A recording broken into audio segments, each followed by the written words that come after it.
So పెళ్ళప్పుడు కొన్ని గొడవలు జరిగినాయి. ఏం గొడవలు? చేసుకోవడానికి కారణం మీరు అని చెప్పేసి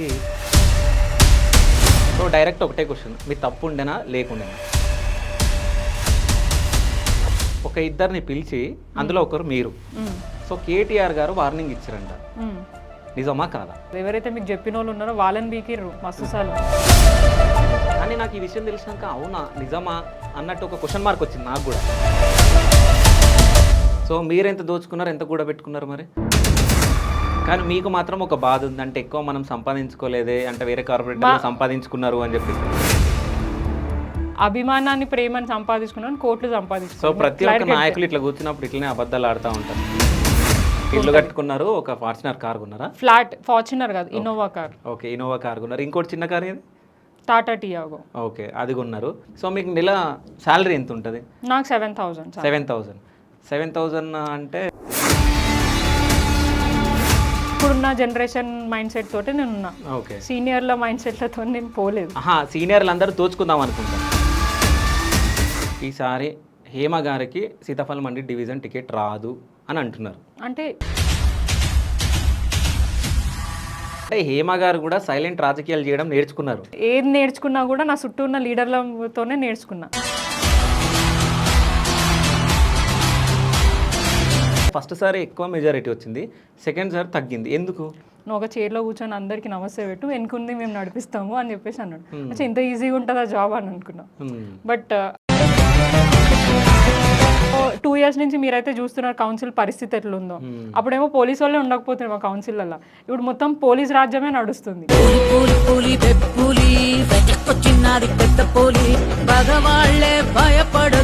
నేను 100% చేసినా, ఇక నేను అన్నీ అయిపోయినాయని నేను డెఫినెట్గా చెప్పను.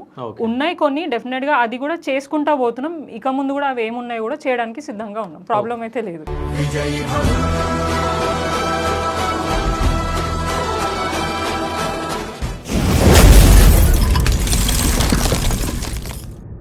Hi, welcome to Shiva studios. నేను మీ శివ చౌదరి. సో ఈరోజు మనతో పాటు ఒక స్పెషల్ గెస్ట్ ఉన్నారు. ఆ గెస్ట్ ఎవరో కాదు, సీతాఫల్ మండి కార్పొరేటర్ హేమ సామల గారు. సో నమస్తే మ్యామ్. హలో అండి, నమస్తే. ఎలా ఉన్నారు? ఫైన్, మీరు ఎట్లా ఉన్నారు? సూపర్గా ఉన్నా. సో 2 times మీరు కార్పొరేటర్గా గెలవడం జరిగింది. సో ఫస్ట్ టర్మ్లో మీరు గెలిచినప్పటి నుంచి నేను ఇంటర్వ్యూ కోసం ఎదురు చూస్తూ ఉన్నా, కాల్స్ చేస్తూ ఉన్నా. మీ ఫ్యామిలీ మెంబర్స్కి, మీకు చాలామంది కాల్స్ చేసిన. ఎన్ని రోజుల తర్వాత ఎందుకు ఇంటర్వ్యూ ఇవ్వాలనుకున్నారు? యాక్చువల్గా నా నోటీస్లో లేదు. ఓకే, నాకు రీసెంట్ టైమ్స్లోనే తెలిసింది మీరు ఇంటర్వ్యూకి అడిగారని. సో అది తెలిసినప్పటి నుంచి కూడా నేను కూడా ప్రయత్నం చేస్తున్నా రావడానికి. బట్ కొన్ని కారణాల వల్ల రాలేకపోయాను, అంటే నాకు టైం సెట్ కాకపోవడం వల్ల. బట్ ఫైనల్లీ ఈరోజు మీకు టైం ఇవ్వడం జరిగింది, అండ్ మాకు కూడా హ్యాపీగా ఉంది మీతో ఇంటరాక్ట్ అవ్వడం. ఓకే. అండ్ ఇంటర్వ్యూస్ అంటే మీకు భయమా? అట్లేం లేదు. స్టార్టింగ్లో ఉండే, కొత్తగా వచ్చినప్పుడు నాకు అంటే ప్రొఫెషనల్ వైజ్ నాకు పూర్తి అవగాహన లేదు కాబట్టి నేను ఏదైనా తప్పు మాట్లాడుతానన్న భయం ఉండే కాబట్టి కొద్దిగా అప్పుడు భయపడుతుండే. అంత భయం ఉన్నా కూడా టీవీ డిబేట్స్లో కూర్చున్నదాన్ని. సో ఇప్పుడు ఇంత అవగాహన వచ్చిన తర్వాత ఎందుకు భయపడతా, అట్లేం లేదు. కానీ అంటే టైం సెట్ కాక రాలేకపోయాను, కానీ అట్లయితే ఏం లేదు. కానీ చాలామంది పొలిటికల్ లీడర్స్ చాలా తెలివిమంతులు అని చెప్పేసి అంటూ ఉంటారు. అది నిజమే. ఎందుకంటే వాళ్ళకు అవసరం వచ్చినప్పుడే ఇంటర్వ్యూలకు వస్తారు. ఎందుకంటే ఈ ఫెబ్లో వీళ్ళది అంటే వాళ్ళ టర్మ్ అయిపోతుంది, సెకండ్ టర్మ్. దాని తర్వాత మళ్ళీ జిహెచ్ఎంసీ ఎలక్షన్లు రాబోతున్నాయి. సో ఎట్లాగో మా అవసరం మీకు ఉంటుంది కాబట్టి ఇంటర్వ్యూలు ఇప్పుడు ఇవ్వచ్చు అని చెప్పేసి వచ్చారని నేను అనుకుంటున్నాను. 101% అట్లయితే కాదు, కాదా? అట్లా అనుకోలేదు. ఓకే, మీరు అడిగినప్పటి నుంచి ఇప్పటిదాకా కుదరలేదు వాస్తవానికి. అండ్ మీరు అడిగింది ఎప్పుడు నా మ్యారేజ్కి ముందు నాకు తెలిసింది మా బ్రదర్ ఇట్లా అడిగారని. అప్పటి నుంచి ఇప్పుడైనా కూడా కొంచెం నాకు సెట్ అవ్వాలి. మా ఫాదర్ హెల్త్ ఇష్యూస్ అండ్ నా మ్యారేజ్ అయ్యి, సో అన్ని రెస్పాన్సిబిలిటీస్ అన్నీ చూసుకునే వరకు కొద్దిగా ఇబ్బంది అయింది. అండ్ అట్లా అంటే రీసెంట్గా క్రాంతి గారికి కూడా అదే పరిస్థితి. వారు కూడా చాలా రోజుల నుంచి అడుగుతూ ఉన్నారు. సో ఏంటంటే ఇంటి దగ్గర పాసిబుల్ అవుతుండే, కొద్దిగా స్టూడియోకి వచ్చి రావడం అట్లా కొద్దిగా ఇబ్బంది అయింది. కానీ ఇవ్వకుండా ఉండాలి అండ్ నాకు ఎలక్షన్లు వస్తుంది అనేది అయితే ఏం లేదు. అంటే ఇవ్వాలి ఖచ్చితంగా, కానీ ఆ టైం సెట్ అవ్వలేదు అంతే. ఓకే. సో హేమ సామల గారు అసలు పాలిటిక్స్లోకి ఎందుకు రావాలనుకున్నారు, రాజకీయాల్లోకి ఎందుకు రావాలనుకున్నారు? ఫస్ట్ యాక్చువల్గా అయితే నేను ఎప్పుడు అనుకోలేదు పాలిటిక్స్లోకి రావాలని. నా ప్రొఫెషనల్ అంతా కంప్లీట్ డిఫరెంట్. నేను బీకామ్ చేశాను, తర్వాత నాది ఎంబీఏ అయిపోయింది. ఎంబీఏ చేసే టైంలోనే నాకు జాబ్ వచ్చింది. డిగ్రీ అయిపోయిన వెంటనే నాకు జాబ్ వచ్చింది. నేను జెన్పాక్లో 2 years చేశాను. అండ్ సైమల్టేనియస్గా ఎంబీఏ చేస్తున్న క్రమంలో నాకు కాగ్నిజెంట్ గూగుల్లో అవకాశం వచ్చింది. సో అక్కడ జాబ్ చేస్తున్న టైంలో మున్సిపల్ ఎలక్షన్స్, మన కార్పొరేషన్ జిహెచ్ఎంసీ ఎలక్షన్స్ 2015లో వస్తున్నాయని చెప్పేసి జనరల్ డిస్కషన్ జరిగినప్పుడు అప్పుడు పద్మారావు గారితో మా ఫాదర్ కొంచెం ఎక్కువ క్లోజ్ ఉంటుండే.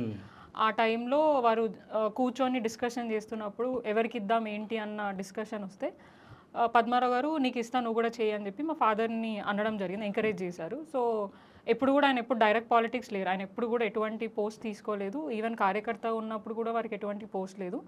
జస్ట్ ఒక నార్మల్ పర్సన్ లాగానే అక్కడ ఆయనకున్న పేరుతోటి అన్ని పొలిటికల్ పార్టీస్ తోటి ఒక మంచి బాండ్ ఉండే. సో అక్కడ ఎవరు కంటెస్ట్ చేయనా కూడా ఫాదర్ పేరు వచ్చి రాజు, సామల రాజు, బట్ ఆయనని కరాటా రాజు అని పిలుస్తూ ఉంటారు. సో ఆయనకున్న కొద్ది గొప్ప పరిచయాలతోటి అక్కడ ఉన్న వాళ్ళు కొంచెం సార్ మా ఫాదర్ని అప్రోచ్ అవుతూ ఉంటారు. సో అట్లా ఆ క్రమంలో మా ఫాదర్కి ఇస్తా అన్న టైంలో అనుకోకుండా, అంటే ఇది లక్కీ యాక్చువల్గా, మహిళా రిజర్వేషన్ అయింది జిహెచ్ఎంసీలో. ఫస్ట్ టైం 50% మహిళా రిజర్వేషన్ అప్పుడు కేసీఆర్ గారు కల్పించినప్పుడు మా ఫాదర్కి అనుకున్నప్పుడు మా ఫాదర్ వాళ్ళ ఫ్రెండ్ అన్నారనమాట, ఒకసారి మీ పాప కూడా ఉంది కదా, చదువుకుంది కదా, అట్లాంటి వాళ్ళని పాలిటిక్స్లోకి తీసుకొస్తే బాగుంటుందని ఒక సలహా ఆయనకు సడన్గా ఇస్తే నేను పడుకున్న దాన్ని తీసుకొని వచ్చి పద్మారావు గారి ముందు కూర్చోబెట్టినారు. సో ఆయన అంకుల్ కూడా షాక్ అయ్యిండ్రు, ఏంది అంటే ఇప్పటికి మాకు అప్పుడు నేను 22, 23 ఏమో ఉన్నాను. ఓకే. ఆ సార్ ఏమో నీకు అవసరమా రాజకీయాలు అది ఇది అంటారు. అసలు నాకు ఎందుకు తీసుకొచ్చిరో కూడా నాకు ఐడియా లేదు మా ఫాదర్. నేనేమనుకున్నా మా మదర్ పేరు అప్పుడు డిస్కషన్ నడుస్తుంది, మా మదర్కి సపోర్టివ్గానేమో అని అనుకున్నాను. నన్ను ఒక మాట అనగానే నాకు అర్థం కాలేదు. మా ఫాదర్ని జస్ట్ ఒక లుక్ ఇచ్చాను. ఆయన కూడా ఏం మాట్లాడట్లేదు. అన్న ఒకవేళ అవకాశం వస్తే ఖచ్చితంగా చేస్తాను, అంటే ఇంకా మంచిగా చేయడానికి ప్రయత్నం చేస్తాను అంకుల్ అని అన్నా. ఆయన వద్దులే నీ జాబ్ నువ్వు చేసుకోపో అని అన్నారు. ఓకే అని అన్నాను. అని వెళ్ళిపోయే టైంలో ఆగండి మాట్లాడేది ఉంది మీతోని అని అన్నారు. తర్వాత సార్ సెక్రటేరియట్కి వెళ్ళిపోయారు, సెక్రటేరియట్ రండి మాట్లాడుతా అన్నారు. సో అక్కడ డిసైడ్ చేశారు. అయితే నాకు అర్థం అవ్వట్లేదు అసలు ఎవరి గురించి టికెట్ మాట్లాడుతున్నారని. అండ్ ప్రతి ఒక్కళ్ళు నన్ను డిఫరెంట్గా చూస్తున్నారు, నువ్వేనా రాజన్న బిడ్డవి, నీ పేరేనా హేమ అంటుంటే నాకు అర్థం అవ్వట్లేదు. అండ్ కొంతమంది కంగ్రాచులేషన్స్ చెప్తున్నారు, కొంచెం విచిత్రంగా చూస్తున్నారు. నేనేమో జనరల్గా డాడీ పరిచయం ఉన్నారు కదా, డాటర్ లాగా అట్లా ఏమైనా చూస్తున్నారు అనుకున్నాను. కానీ తర్వాత అర్థమైంది. మా ఫాదర్ ఏమో చాలా ఈజీగా చెప్పిండ్రు, నువ్వు రాత్రులు పగలు కష్టపడాల్సిన అవసరం లేదమ్మా, నువ్వు ఒక చైర్లో కూర్చొని అందరికీ నమస్తే పెట్టు, వెనుకుంది మేము నడిపిస్తాము అని చెప్పేసి అన్నాడు. అచ్చా ఇంత ఈజీగా ఉంటుందా జాబ్ అని అనుకున్నాం. బట్ అది జోక్స్ అపార్ట్ అట్లా మజాక్ అయింది. బట్ లేటర్ ఆన్ మెల్లమెల్లిగా అసలు ఏంటి ప్రొఫెషన్, ఏంటి కార్పొరేటర్ అని అంటే నాకు ఒకటి ఎమ్మెల్యే, మినిస్టర్, ఎమ్మెల్యే, సీఎం తప్ప నాకు ఎవరు కూడా తెలియదు, కింద ఏమేం బాడీస్ ఉంటాయి కూడా ఐడియా లేదు. బట్ ఎప్పుడైతే వాళ్ళు అన్నారో దాని గురించి నేను తెలుసుకున్నప్పుడు నాకు ఒక అంశం గుర్తుకొచ్చింది. చిన్న ఉన్నప్పుడు మా మదర్ వాటర్కి చాలా ఇబ్బంది పడుతుంది. మేము బస్తీలో ఉంటుండే, సీతాఫల్ మండి దగ్గర డిబిఆర్ గల్లీలో అని ఉంటుండే. అప్పుడు మాకు ఇంటింటికి నల్లా ఉండకపోతుండే, మీకు తెలుసు ఎక్కడో దగ్గర పబ్లిక్ ఉంటుండే. మేము ఏడో మూలకు ఉంటుండే గల్లీలో, అక్కడి నుంచి రోడ్డు మీదకి వచ్చి వాటర్ పట్టాలి. వారంకి ఒకసారి 3 రోజులకి ఒకసారి వస్తుండే, పొద్దున 5 గంటలకి. వాటర్ లేవు. ఒకరోజు సండే రోజు మా గల్లీలోకి వాటర్ ట్యాంకర్ వచ్చింది. అయితే నీళ్ళు నేను చిన్న బిందె పట్టుకున్నా, మా అమ్మ పెద్ద బిందె పట్టుకొని పోయింది. సో నీళ్ళు పట్టుకున్న క్రమంలో గొడవ అవుతుంది ఆడవాళ్ళకి. ఆ టైంలో మా మదర్కి గాజులు గుచ్చుకోపోయినాయి చేతికి, బాగా డీప్ కట్టే బ్లడ్ వచ్చింది. అది నాకు గుర్తుకొచ్చింది. అంటే వీళ్ళు అంటే కార్పొరేటర్కి ఇవన్నీ రోల్స్ ఉంటాయి, దీని ద్వారా చాలా మందికి హెల్ప్ చేసి, అంటే నాకు అది గుర్తుకొచ్చి అరే ఇట్లా అప్పుడు అనుకున్నాం, అరే ఎవరైనా మన ప్రాబ్లమ్ సాల్వ్ చేసేటోళ్ళు ఉంటే బాగుంటుండే కదా. అప్పుడు నాకు తెలియదు పొలిటీషియన్స్ చేస్తారని చెప్పి, ఎవరో ఒకళ్ళు ఆఫీసరో ఇంకెవరో చేస్తే బాగుంటుంది కదా అని అనుకున్నాం. కానీ ఆ ఆపర్చునిటీ నాకు వచ్చిందా, ఇంతమందికి నేను హెల్ప్ చేయొచ్చా త్రూ గవర్నమెంట్ సపోర్ట్ తోటి, నేను ఇంతమందికి ఒక ఏమంటారు ఒక బ్రిడ్జ్ లాగా ఉండి పని చేయడానికి అవకాశం ఉందా అని నేను అప్పుడు సీరియస్గా తీసుకొని అప్పుడు స్టెప్ బై స్టెప్ ఒక్కొక్క అంశం నేర్చుకుంటా ఈ ప్రొఫెషన్లో రావడం జరిగింది. అండ్ ప్రచారం చేసే టైంలో కూడా నాకు ఏమంత ఇబ్బంది అనిపించలేదు. అందరు డాడీ వాళ్ళ దోస్తులను అందరినీ బాబాయ్ బాబాయ్ అని పిలుస్తాం. మాక్సిమం ఆ ఏరియా అంతా, నేను పుట్టి పెరిగిందంతా సీతాఫల్ మండి. సో నాకు ఆ ఏరియా అంతా పరిచయం ఉంది కాబట్టి చాలా మంది తెలిసిన వాళ్ళు ఉన్నారు. అందుకని 2016లో నిలబడినప్పుడు అన్ని పార్టీల వాళ్ళు సహకరించారు. అంటే ఎవరు నుంచినా కూడా ఫాదర్కు ఉన్న పేరు, పార్టీ అప్పుడే వచ్చింది, పద్మారావు గారి లీడర్షిప్, ప్లస్ చూడడానికి అందరికీ యంగ్గా కనిపించి మంచి MBA చేసిన స్టూడెంట్ అనగానే వాళ్ళకు కూడా అరే లీడర్స్ అంటే మనం ఎప్పుడు సీనియర్లనే చూస్తాం, ఇట్లాంటి వాళ్ళు రావాలని ఎంకరేజ్ చేశారు కాబట్టి అప్పుడు హైయెస్ట్ మెజారిటీతో గెలవడం జరిగింది. సో అప్పటి నుంచి నా జర్నీ ఇప్పటి వరకు చాలా సక్సెస్ఫుల్గా రన్ అయింది. అప్పటి నుంచి అయినా కూడా అదొకటి ఏంటంటే పదవిలాగా కాకుండా ఒక బాధ్యతగా నిర్వర్తించడానికి కృషి చేసినాం. అప్పటి నుంచి ఇప్పుడైనా కూడా నిరంతరం ఒక్కొక్క స్టెప్ నేర్చుకుంటూనే ఈ 10 years జర్నీ కంటిన్యూ చేసినాము. చాలా అప్ అండ్ డౌన్స్ ఎదుర్కొన్నాం కానీ బట్ ఫైనల్లీ పబ్లిక్ సపోర్ట్ తోటి, పార్టీ సపోర్ట్ తోటి, నా ఫ్యామిలీ సపోర్ట్ తోటి అయితే నేను రాజకీయాల్లో 10 years సక్సెస్ఫుల్గా కంప్లీట్ చేయగలను. ఓకే, అంటే 10 years అవుతుంది. ఈ 10 years జర్నీ మనం మాట్లాడదాం. దానికి ముందు సో మీకు టికెట్ వచ్చిన తర్వాత మీరు ప్రచారానికి వెళ్ళినప్పుడు చాలామంది ఈ పిల్లకి ఏం తెలుసు, ఈ పిల్ల ఎందుకు నిల్చుంది, ఈ పిల్లకి అవసరమా అని చెప్పేసి మాట్లాడిన వాళ్ళు చాలామంది ఉన్నారు కూడా. సో అప్పుడు మీ ఫీలింగ్ ఏంది? అంటే ఇప్పుడు అంటే అందరు అంటారు కదా, బుక్ని అంటే బుక్ పైన ఉన్న కవర్ని చూసి డిసైడ్ చేయదు, దాని లోపల ఉన్న కంటెంట్ని చూడాలి అని చెప్పేసి. సో అందరికీ ఫస్ట్ అట్లనే అనిపించింది. బట్ లేటర్ ఆన్ వాళ్ళతో ఇంటరాక్ట్ అయినప్పుడు, వాళ్ళ సమస్యలు నా దృష్టికి తీసుకొచ్చి దాన్ని నేను సాల్వ్ చేసేటప్పుడు వాళ్ళకి అర్థమైంది. ముందు చాలామంది నాయకులను చూసినాం, అట్లా ఎవరు లేరు. అందుకే అంటాం, చదువుకున్న నాయకులు వస్తే వాళ్ళకి దాని మీద అవగాహన తొందరగా వస్తుంది అని, తొందరగా సార్ట్అవుట్ చేయడానికి ఉంటుందని. సో అట్లా అనుకున్న వాళ్ళు ఇప్పుడు నన్ను ఇంకా అప్రిషియేట్ చేసి మళ్ళీ రెండోసారి కూడా తీసుకొచ్చుకున్నారు కదా. కానీ అంటే ఫస్ట్ సారి ఎక్కువ మెజారిటీ వచ్చింది, సెకండ్ సారి తగ్గింది, ఎందుకు? అంటే ఆబ్వియస్గా అట్లా ఉంటుంది కదా కొంచెం మనకి ఏమంటారు, ఫస్ట్ టైం ఏమో కొన్ని రీజన్స్ ఉన్నాయి. పార్టీ అప్పుడే ఏర్పడి వచ్చింది, 2014లో వచ్చింది. తర్వాత ఇమీడియట్గా 2016లో మనకి ఎలక్షన్స్ వచ్చినాయి. ఆ వేవ్ ఒకటి పార్టీ వేవ్ ఉండే, కేసీఆర్ గారు వేవ్ ఉండే, అండ్ పద్మారావు గారు అక్కడ స్ట్రాంగ్ లీడర్ ఉన్నారు. ప్లస్ మా ఫాదర్కి బాగా పొలిటికల్ పార్టీస్ తోటి నించోగానే వారికి ఏంటంటే రావాలి, ఇట్లాంటి వాళ్ళు ఉండాలి అని చెప్పి సపోర్ట్ ఇచ్చారు కాబట్టి 150 డివిజన్లో హైయెస్ట్ మెజారిటీ వచ్చింది. అప్పటి నుంచి ఇప్పటిదాకా అయినా వారికి కూడా కొంతమందికి అరే మేము కూడా గెలవాలి కదా, మాకు కూడా అవకాశాలు రావాలి కదా అని. అండ్ ఈ ఎలక్షన్స్కి వచ్చే ముందే మనకు వరదలు వచ్చినాయి. సో ఆ టైంలో కొద్దిగా ఇబ్బందులు అయినాయి, మనకి చాలా ప్రయత్నాలు చేసినా మేము సార్ట్అవుట్ చేయడానికి. అండ్ మధ్యలో కొన్ని కారణాల వల్ల దానివల్ల and more over Amit Shah గారు వచ్చారు అక్కడ మాకు ప్రచారానికి. సో వారసుగూడ చౌరస్తా నుంచి ఎగ్జాక్ట్గా మా ఇంటి దగ్గరనే వారు దిగి వెళ్ళిపోయారు. సో ఆ టైంలో కొద్దిగా ఆ వేవ్ కూడా నడిచింది కాబట్టి అట్లా కొద్దిగా ఇదైంది. కానీ ఓవరాల్గా కరోనా కూడా వచ్చింది. ఆ కరోనా సమయంలో కూడా మేము ఎంత ఇబ్బంది అయినా కూడా నిలబడ్డాం. 1-2 రోజులు అనుకుంటా, నాకు తెలిసి కేసీఆర్ గారు ప్రెస్ మీట్ పెట్టేంత వరకు మేము కూడా లాక్డౌన్లోనే ఉన్నాం. తర్వాత ప్రజాప్రతినిధులు కూడా ఖచ్చితంగా ప్రజలలో ఉండాలా, ఎందుకంటే లాక్డౌన్ వాళ్ళకి ఎటువంటి అవసరాలు ఉంటాయో మనకు తెలియదు. సో మీరు అధికారులతో కోఆర్డినేట్ చేసుకుంటూ బయట ఉండాలంటే అప్పటి నుంచి కరోనా లాక్డౌన్ ఎత్తేసేంత వరకు పబ్లిక్లోనే ఉన్నాం. మార్నింగ్ టైంలో ఉన్నాం, ఈవినింగ్ టైంలో ఉన్నాం. వారికి అవసరమైన మేరకు అన్ని సమకూర్చడానికి అధికారులతో సపోర్ట్ చేసాం. సో అదే నన్ను సెకండ్ టైంలో కొద్దిగా ఏమంటారు ఓడిపోకుండా కాపాడిందని అయితే నేను భావిస్తున్నాను. ఓకే, అంటే ఓడిపోతారు అని అనుకున్నారా ఆ మూమెంట్లో? ఓకే, వరదలు వచ్చిన టైంలో, ఎందుకంటే అందరికీ ఎఫెక్ట్ ఇచ్చింది. మేము చాలా పనులు చేయడం జరిగింది, అయినా కూడా ఇప్పుడు మీకు తెలుసు నాలా ఉన్న పక్కనే ఇల్లులు ఉంటాయి. ఎంత చేసినా కూడా అల్టిమేట్గా వాళ్ళకి ఎఫెక్ట్ ఇస్తూ ఉంటుంది. అండ్ మధ్యలో కొంతమంది చేసిన కొన్ని ఇబ్బందులు, అఫ్కోర్స్ నేను కూడా ఇప్పుడు నేను 10 పనులు వాళ్ళు చెప్తే నేను మేబీ ఒక 8 చేసి ఉండొచ్చు, 2 నేను చేయకపోవచ్చు. దాంతో కొద్దిగా నెగిటివిటీ కూడా, అరే ఇన్ని చేసి ఇది చేయలే. ఇప్పుడు ఎవరైనా కూడా చేసిన దాని గురించి ఎవరు మాట్లాడరు, చేయని దాని గురించి పాయింట్అవుట్ చేస్తారు. సో ఆ చేయని దాన్నే ఎక్కువ ప్రాపగాండా చేసి సో ఇది జరగలేదు అన్నారు కాబట్టి అట్లా కొంచెం నాకు వచ్చి ఆ భయం ఉండే నాకు ఆ టైంలో. బట్ అల్టిమేట్గా నాకు నమ్మకం కూడా ఉంది, ఎంత భయం ఉన్నప్పటికీ కూడా నేను ప్రజలకు చేసిన సేవ అయితే అయితే మర్చిపోరు, డెఫినెట్గా నన్ను మళ్ళీ ఏమంటారు వెల్కమ్ చేస్తారు అని భావన ఉండే. సో అట్లా సెకండ్ టైం కూడా అంత వేవ్లో కూడా గెలవడం జరిగింది. ఓకే, అంటే సక్సెస్ఫుల్గా 10 సంవత్సరాలు కంప్లీట్ చేసుకుంటున్నారు. సో ఈ 10 సంవత్సరాలలో సీతాఫల్ మండిని ఎంత అభివృద్ధి దిశగా మీరు తీసుకెళ్ళారు? 2016 కంటే ముందు ఇప్పటికీ మీరు ప్రతి ఒక్క అంశంలో చెక్ చేసుకుంటూ వెళ్ళచ్చు. ఫస్ట్ యాక్చువల్గా చూడాల్సింది ఏంటంటే, మేము ఏమైనా డెవలప్మెంట్ చేయాలి అంటే అక్కడ మాకు పెద్దగా ప్లేసెస్ ఏం లేవు హ్యూజ్గా. ఇది ఆల్రెడీ ఎస్టాబ్లిష్డ్ ఉన్న ఏరియా, కొత్తగా కన్స్ట్రక్షన్లు ఏమైనా చేయడానికి కూడా ఏవి లేవు. సో ఉన్న వాటినే మేము రీడెవలప్ చేసుకోవాలి. అక్కడ మాకు నెగిటివ్ పాయింట్ ఏంటంటే, ఒక పక్కన ఓయూ ల్యాండ్స్ ఓపెన్, ఒక పక్కన రైల్వే ల్యాండ్స్. సో మధ్యలో మేము ఉంటాం. 40%, 20% అది ఉంటే 60%లోనే రెసిడెన్షియల్ చిన్న చిన్న కమర్షియల్ ఏరియాస్ ఉంటాయి. అండ్ మీరు బయట చూసినట్టు మా దగ్గర మాల్స్ కానివ్వండి, పెద్ద పెద్ద ఏవి కూడా ఉంటాయి. ఏవి ఉన్నా చిన్న చిన్న 60, 70, 100, 200 గజాల లోపల ఇల్లులు, లేదా దాంట్లో ఉన్న షాప్ కమర్షియల్ బిట్స్ మాత్రం. సో అక్కడ ఉన్న ప్రాంతంలో డెవలప్మెంట్కి మేము చాలా ఛాలెంజెస్ ఫేస్ చేసినాం. ఒక్కటి నా లక్, సీతాఫల్ మండిలో నా అదృష్టం ఏందనంటే, పద్మారావు గారు ఎప్పుడైతే మినిస్టర్ అయిన తర్వాత వారితోని నిరంతరం కోఆర్డినేట్ చేసుకుంటూ ఎక్కడెక్కడైతే మనకి ప్లేసెస్ ఉన్నాయో అధికారులతో ఐడెంటిఫై చేయడం జరిగింది. సో దాంట్లో మెయిన్గా వెల్ఫేర్ సెంటర్ అని ఉండే మా దగ్గర. నేను చిన్న ఉన్నప్పుడు ఆడ ఆడుకున్న, అప్పుడు కూడా ఒక కమ్యూనిటీ హాల్ ఉండే. దాని తర్వాత ఏ లీడర్ పట్టించుకోలేదు. నేను స్కూల్కి పోయిన టైంలో ఆడ ఆడుకుంటుండే. తర్వాత అది చెత్త కుప్పలాగా మారింది.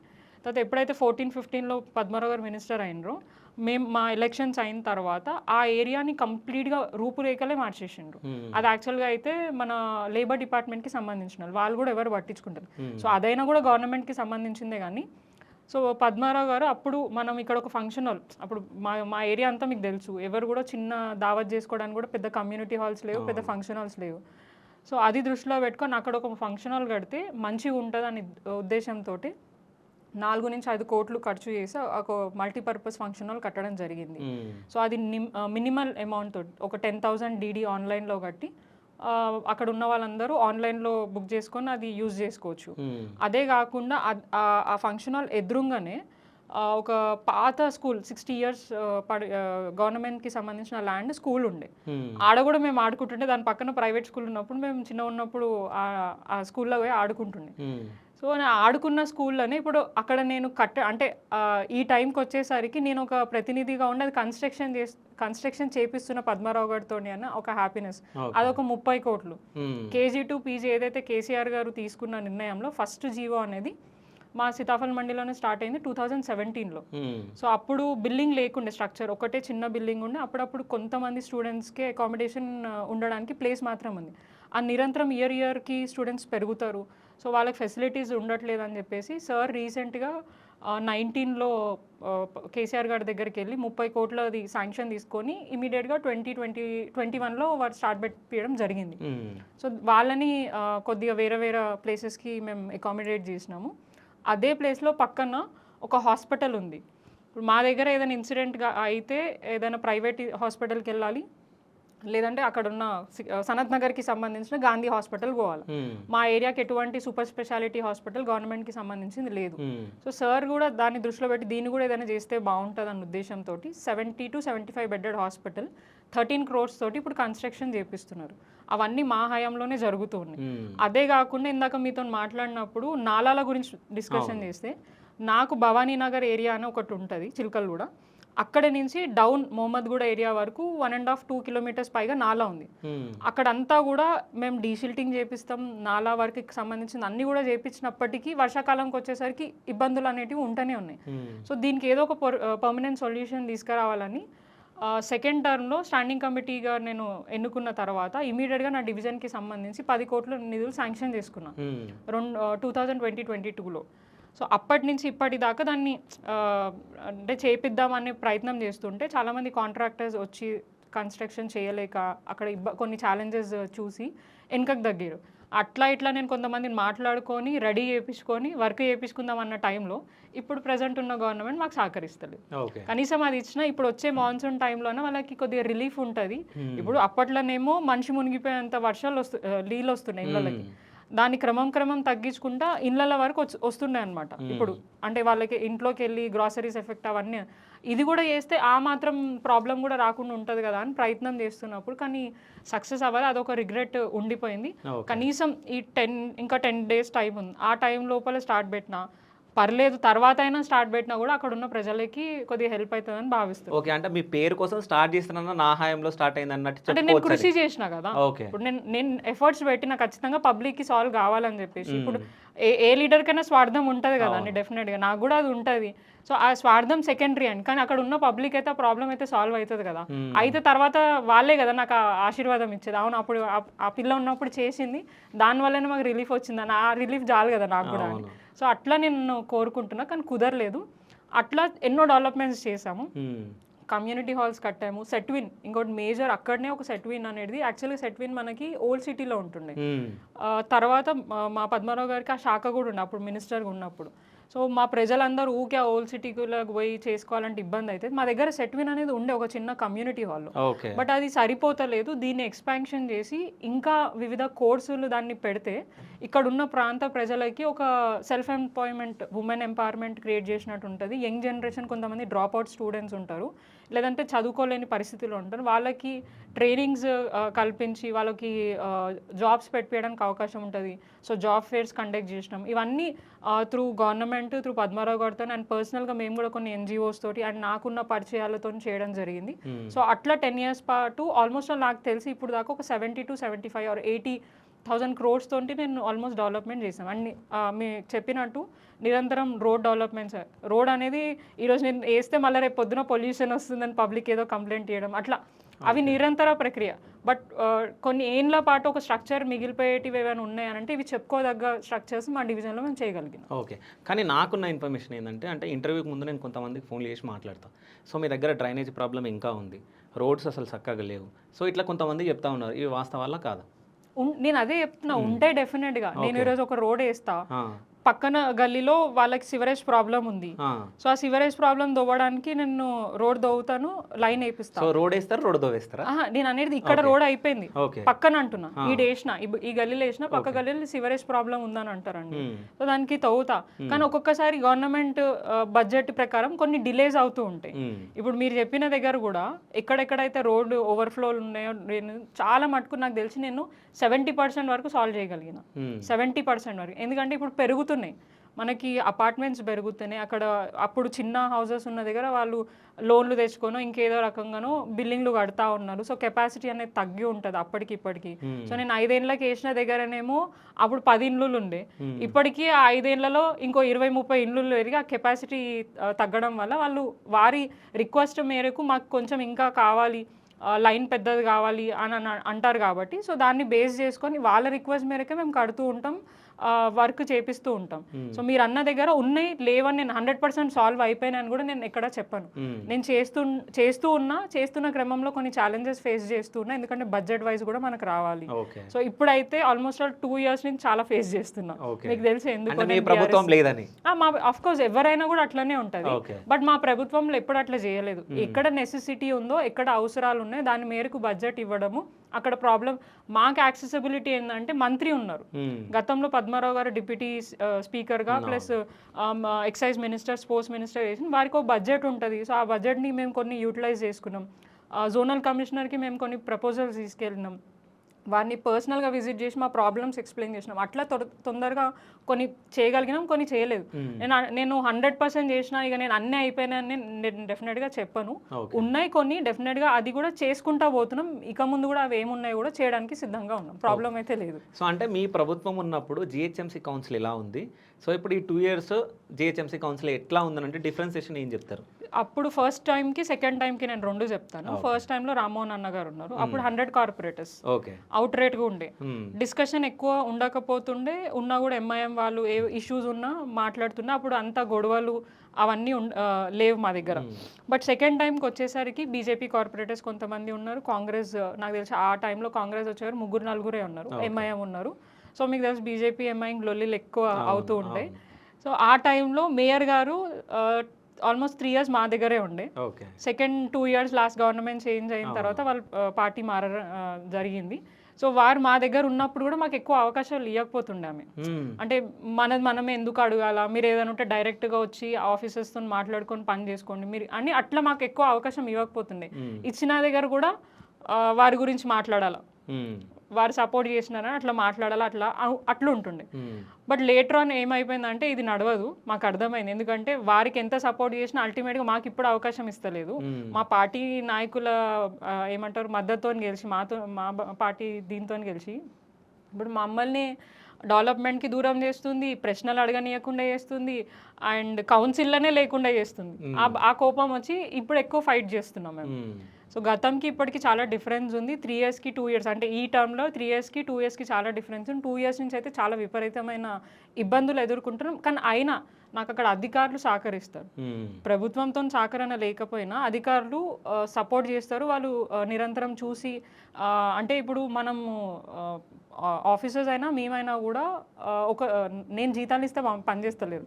సో నేనేం డిమాండ్ చేయండి, నా ప్రాబ్లం ఏందో క్లియర్గా ఎక్స్ప్లెయిన్ చేసి కన్సిడర్ చేయండి sir, it's a request, public are facing this problem అని వారిని రిక్వెస్టింగ్ బేస్ మీదనే నేను పని చేయించుకుంటా. అట్లా వారు నాకు సపోర్ట్ చేసి, అరే మేడం పాపం అని ఆ కన్సర్న్ చూపించి నాకు అన్ని విధాలుగా సపోర్ట్ చేస్తూ వెళ్ళినారు.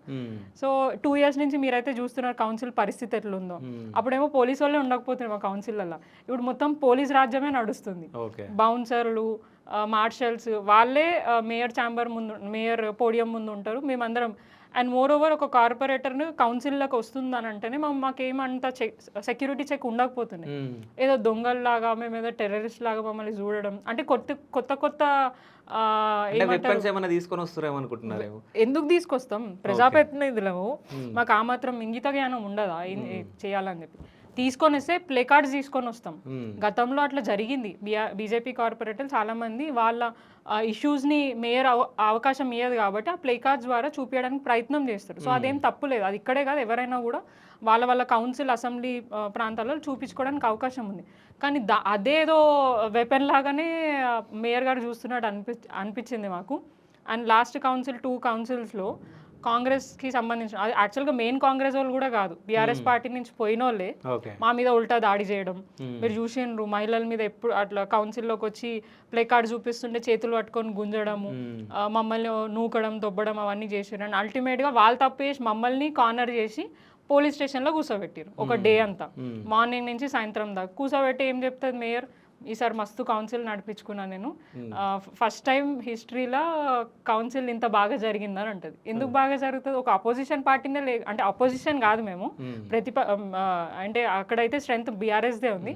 సో మమ్మల్నే లేకుండా చేసినా మేమే ఆమెను ప్రశ్న అడుగుతున్నాం అని చెప్పేసి భయంతో ఆమె మమ్మల్ని పంపించడం జరిగింది. సో ఇబ్బందులు అయితే జరిగినాయి. ఇక ఏం జరిగినా అల్టిమేట్గా ప్రజలకి మంచి చేయాలన్న ఉద్దేశంతో ఎవరైనా కౌన్సిల్కి వస్తారు. కానీ అయినా కూడా దాన్ని అడగనీయకుండా, అప్పుడేమో 3 ఏళ్ళు ఉన్నప్పుడు అప్పుడు ఆమెను మెచ్చుకోవాలా, పార్టీని మెచ్చుకోవాలి, ఇప్పుడు ఉన్నప్పుడు ఆమెను మెచ్చుకోవాలి, ఇప్పుడున్న కాంగ్రెస్ పార్టీని మెచ్చుకోవాలి. అట్లయితేనే ఆమె అవకాశం ఇస్తుంది, లేదంటే అట్లనే కానీ అంటే జిహెచ్ఎంసీ కౌన్సిల్ అంటే అందరు ఇప్పుడు ఒక షో లాగా చూస్తున్నారు, ఏదో కామెడీ షో లాగా అట్లా ఇట్లా.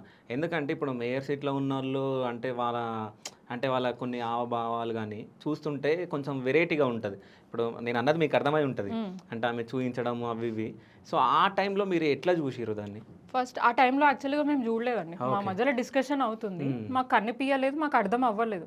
బట్ నెక్స్ట్ డే ఎప్పుడైతే అది టీవీలో స్క్రోలింగ్స్ రావడము, మేయర్ గారు ఇట్లా అనడం అనగానే మాకు అర్థం కాలేదు. అదేంటి, ఇప్పుడు మేయర్ గారు ఆ సీట్లో ఉండి ఒక హుందాతనాన్ని మెయింటైన్ చేసి అక్కడ ఉన్న వాళ్ళని కంట్రోల్ చేసే ప్రయత్నం చేయాలి. సరే మనిషి అన్నాక ఖచ్చితంగా కోపం వస్తాయి, కానీ ఆ చైర్లో కూర్చున్నప్పుడు ఎంత కోపాన్నైనా హ్యాండిల్ చేసుకొని అక్కడ ఉన్న వాళ్ళని కంట్రోల్ చేయాలి. బట్ ఆమెన ఆ ఫేస్ ఎక్స్ప్రెషన్స్ అగ్రెసివ్గా పెట్టేసి, ఎవరో ఇప్పుడు వాస్తవానికి మైక్ ఇట్లా పట్టుకొని మాట్లాడతాం, జస్ట్ ఇట్లా అంటాం. సో అది పాయింట్అవుట్ చేసినట్టు కాదు కదా. అప్పుడు కూడా పాయింట్అవుట్ చేయలే, మా కార్పొరేటర్లు పాయింట్అవుట్ చేయలే. మా వాళ్ళు మాట్లాడతారు, మాకు అవకాశం ఇవ్వండి, ఇట్లా చేయి చూపిస్తాం. కానీ దాన్ని కూడా వాడు తప్పు బట్టి ఒక ఫింగర్ చూపిస్తూ ఇమీడియట్గా ఇంకో ఫింగర్ చూపించడం అసలు ఎప్పుడు జరగలేదు. అంటే కొత్త ఇప్పుడు మేయర్ గారే కాదండి, మేయర్ గారితో పాటు పోయిన చాలామంది ఎమ్మెల్యేలే కానివ్వండి, కార్యకర్తలే కానివ్వండి, బీఆర్ఎస్ పార్టీలో ఉన్నప్పుడు చాలా డిసిప్లిన్గా ఉండి చాలా హుందాతనాన్ని మెయింటైన్ చేశారు. కానీ ఎప్పుడైతే పార్టీ మారినరో మళ్ళీ రేవంత్ రెడ్డి నీళ్ళు పట్టినాయేమో తెలియదు, కానీ ఆయన తీరుగానే ప్రవర్తిస్తున్నారు. అట్లనే అంటే ఆ మాటలైనా కానీ, ఆ బిహేవియర్ అయినా కానీ, ఆ ఫేస్ ఎక్స్ప్రెషన్స్ అయినా కానీ చేంజ్ అయిపోయినాయి కంప్లీట్గా. అప్పుడు దాకా ఎట్లుండే, ఆ తర్వాత ఎట్లున్నారు అనేది ఎనలైజ్ చేసుకుంటే వాళ్ళకి అర్థమవుతూ ఉంటుంది. సో అది మంచి పద్ధతి కాదు. అంటే ఆ చైర్లో కూర్చున్నప్పుడు ఆ హుందాతనాన్ని మెయింటైన్ చేస్తే డెఫినెట్గా వారికి కూడా మంచి ఉంటుంది. ఇప్పుడు రీసెంట్గా కౌన్సిల్ అయిపోయినప్పుడు వారికి అందరికి ఒక స్పీచ్ ఇచ్చారు, థ్యాంక్ యూ చెప్తూ ప్లస్ సారీ చెప్తూ ఒక స్పీచ్ ఇవ్వడం జరిగింది. సో దాంట్లో ఒక్క మాట కేసీఆర్ గారికి థ్యాంక్స్ చెప్తే ఆమె ఏమైనా అయిపోతుండేనా? ఇప్పుడు ఆ రోజు బీఫామ్ ఇచ్చింది ఎవరు? 2 సార్లు కార్పొరేటర్కి అవకాశం ఇచ్చింది ఎవరు? మీకు మేయర్ సీట్లో కూర్చోబెట్టింది ఎవరు? ఒక బీసీ మహిళ అని చెప్పేసి, కేశవరావు గారి బిడ్డ అని చెప్పేసి గౌరవంతో మీకు అవకాశం ఇచ్చారు. కనీసం నీ టర్మ్ అయిపోయే టైంలో అయినా ఏమంటారు, కేసీఆర్ గారికి థ్యాంక్స్ చెప్పకపోవడం అనేది మాకు మంచిగా అనిపించలేదు. అండ్ మోరోవర్ డిప్యూటీ మేయర్ కూడా మాట్లాడుతూ రేవంత్ రెడ్డి గారి నాయకత్వం అది ఇదని ఎప్పుడు జాయిన్ నువ్వు ఈ అధికారం కోసం మీ అవసరాల కోసం మారినరు తప్ప ప్రజల గురించి కాదు కదా. కనీసం అప్పుడైనా థ్యాంక్స్ చెప్పి ఉంటుంటే నీ గౌరవం ఇంకా పెరిగేది కదా. సరే నువ్వు చేసిన అన్ని మర్చిపోతున్నాయి, నువ్వు ఆ రోజు థ్యాంక్స్ చెప్పి ఉంటే అరే కనీసం ఇదైనా గుర్తు పెట్టుకుంది కదా అన్న కన్సర్న్ అయినా నీ మీద చూపిస్తుండే. రేపటి రోజున మళ్ళీ నువ్వు కంటెస్ట్ చేసినా ప్రజలలోకి వచ్చినా కూడా ఆ రెస్పెక్ట్ అనేది చూపిస్తుండే. ఇప్పుడు ఆయనతో రెస్పెక్ట్ కూడా తీసుకున్నారు కదా అనేది ఒక బాధ అయితే మాకు కూడా అనిపించింది. ఓకే, అంటే కౌన్సిల్లో ఏం జరుగుతుందో మేము చాలా తక్కువ చూస్తాం, అంటే అది టీవీలలో రావడం అట్లున్నప్పుడే మేము చూస్తాం. కౌన్సిల్ ఉన్న మీకు తెలుస్తుంది అసలు ఏం జరుగుతుందని. నిజంగా జిహెచ్ఎంసీ కౌన్సిల్లో జనాల కోసం మాట్లాడతారా, జనాల సమస్యల గురించి మాట్లాడతారా?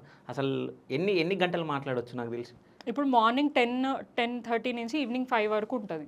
3 monthsకి ఒకసారి కౌన్సిల్ పెడతారు. సో అది ఇక మేయర్ డిసైడ్ చేస్తారు, కమిషనర్ డిసైడ్ చేస్తారు.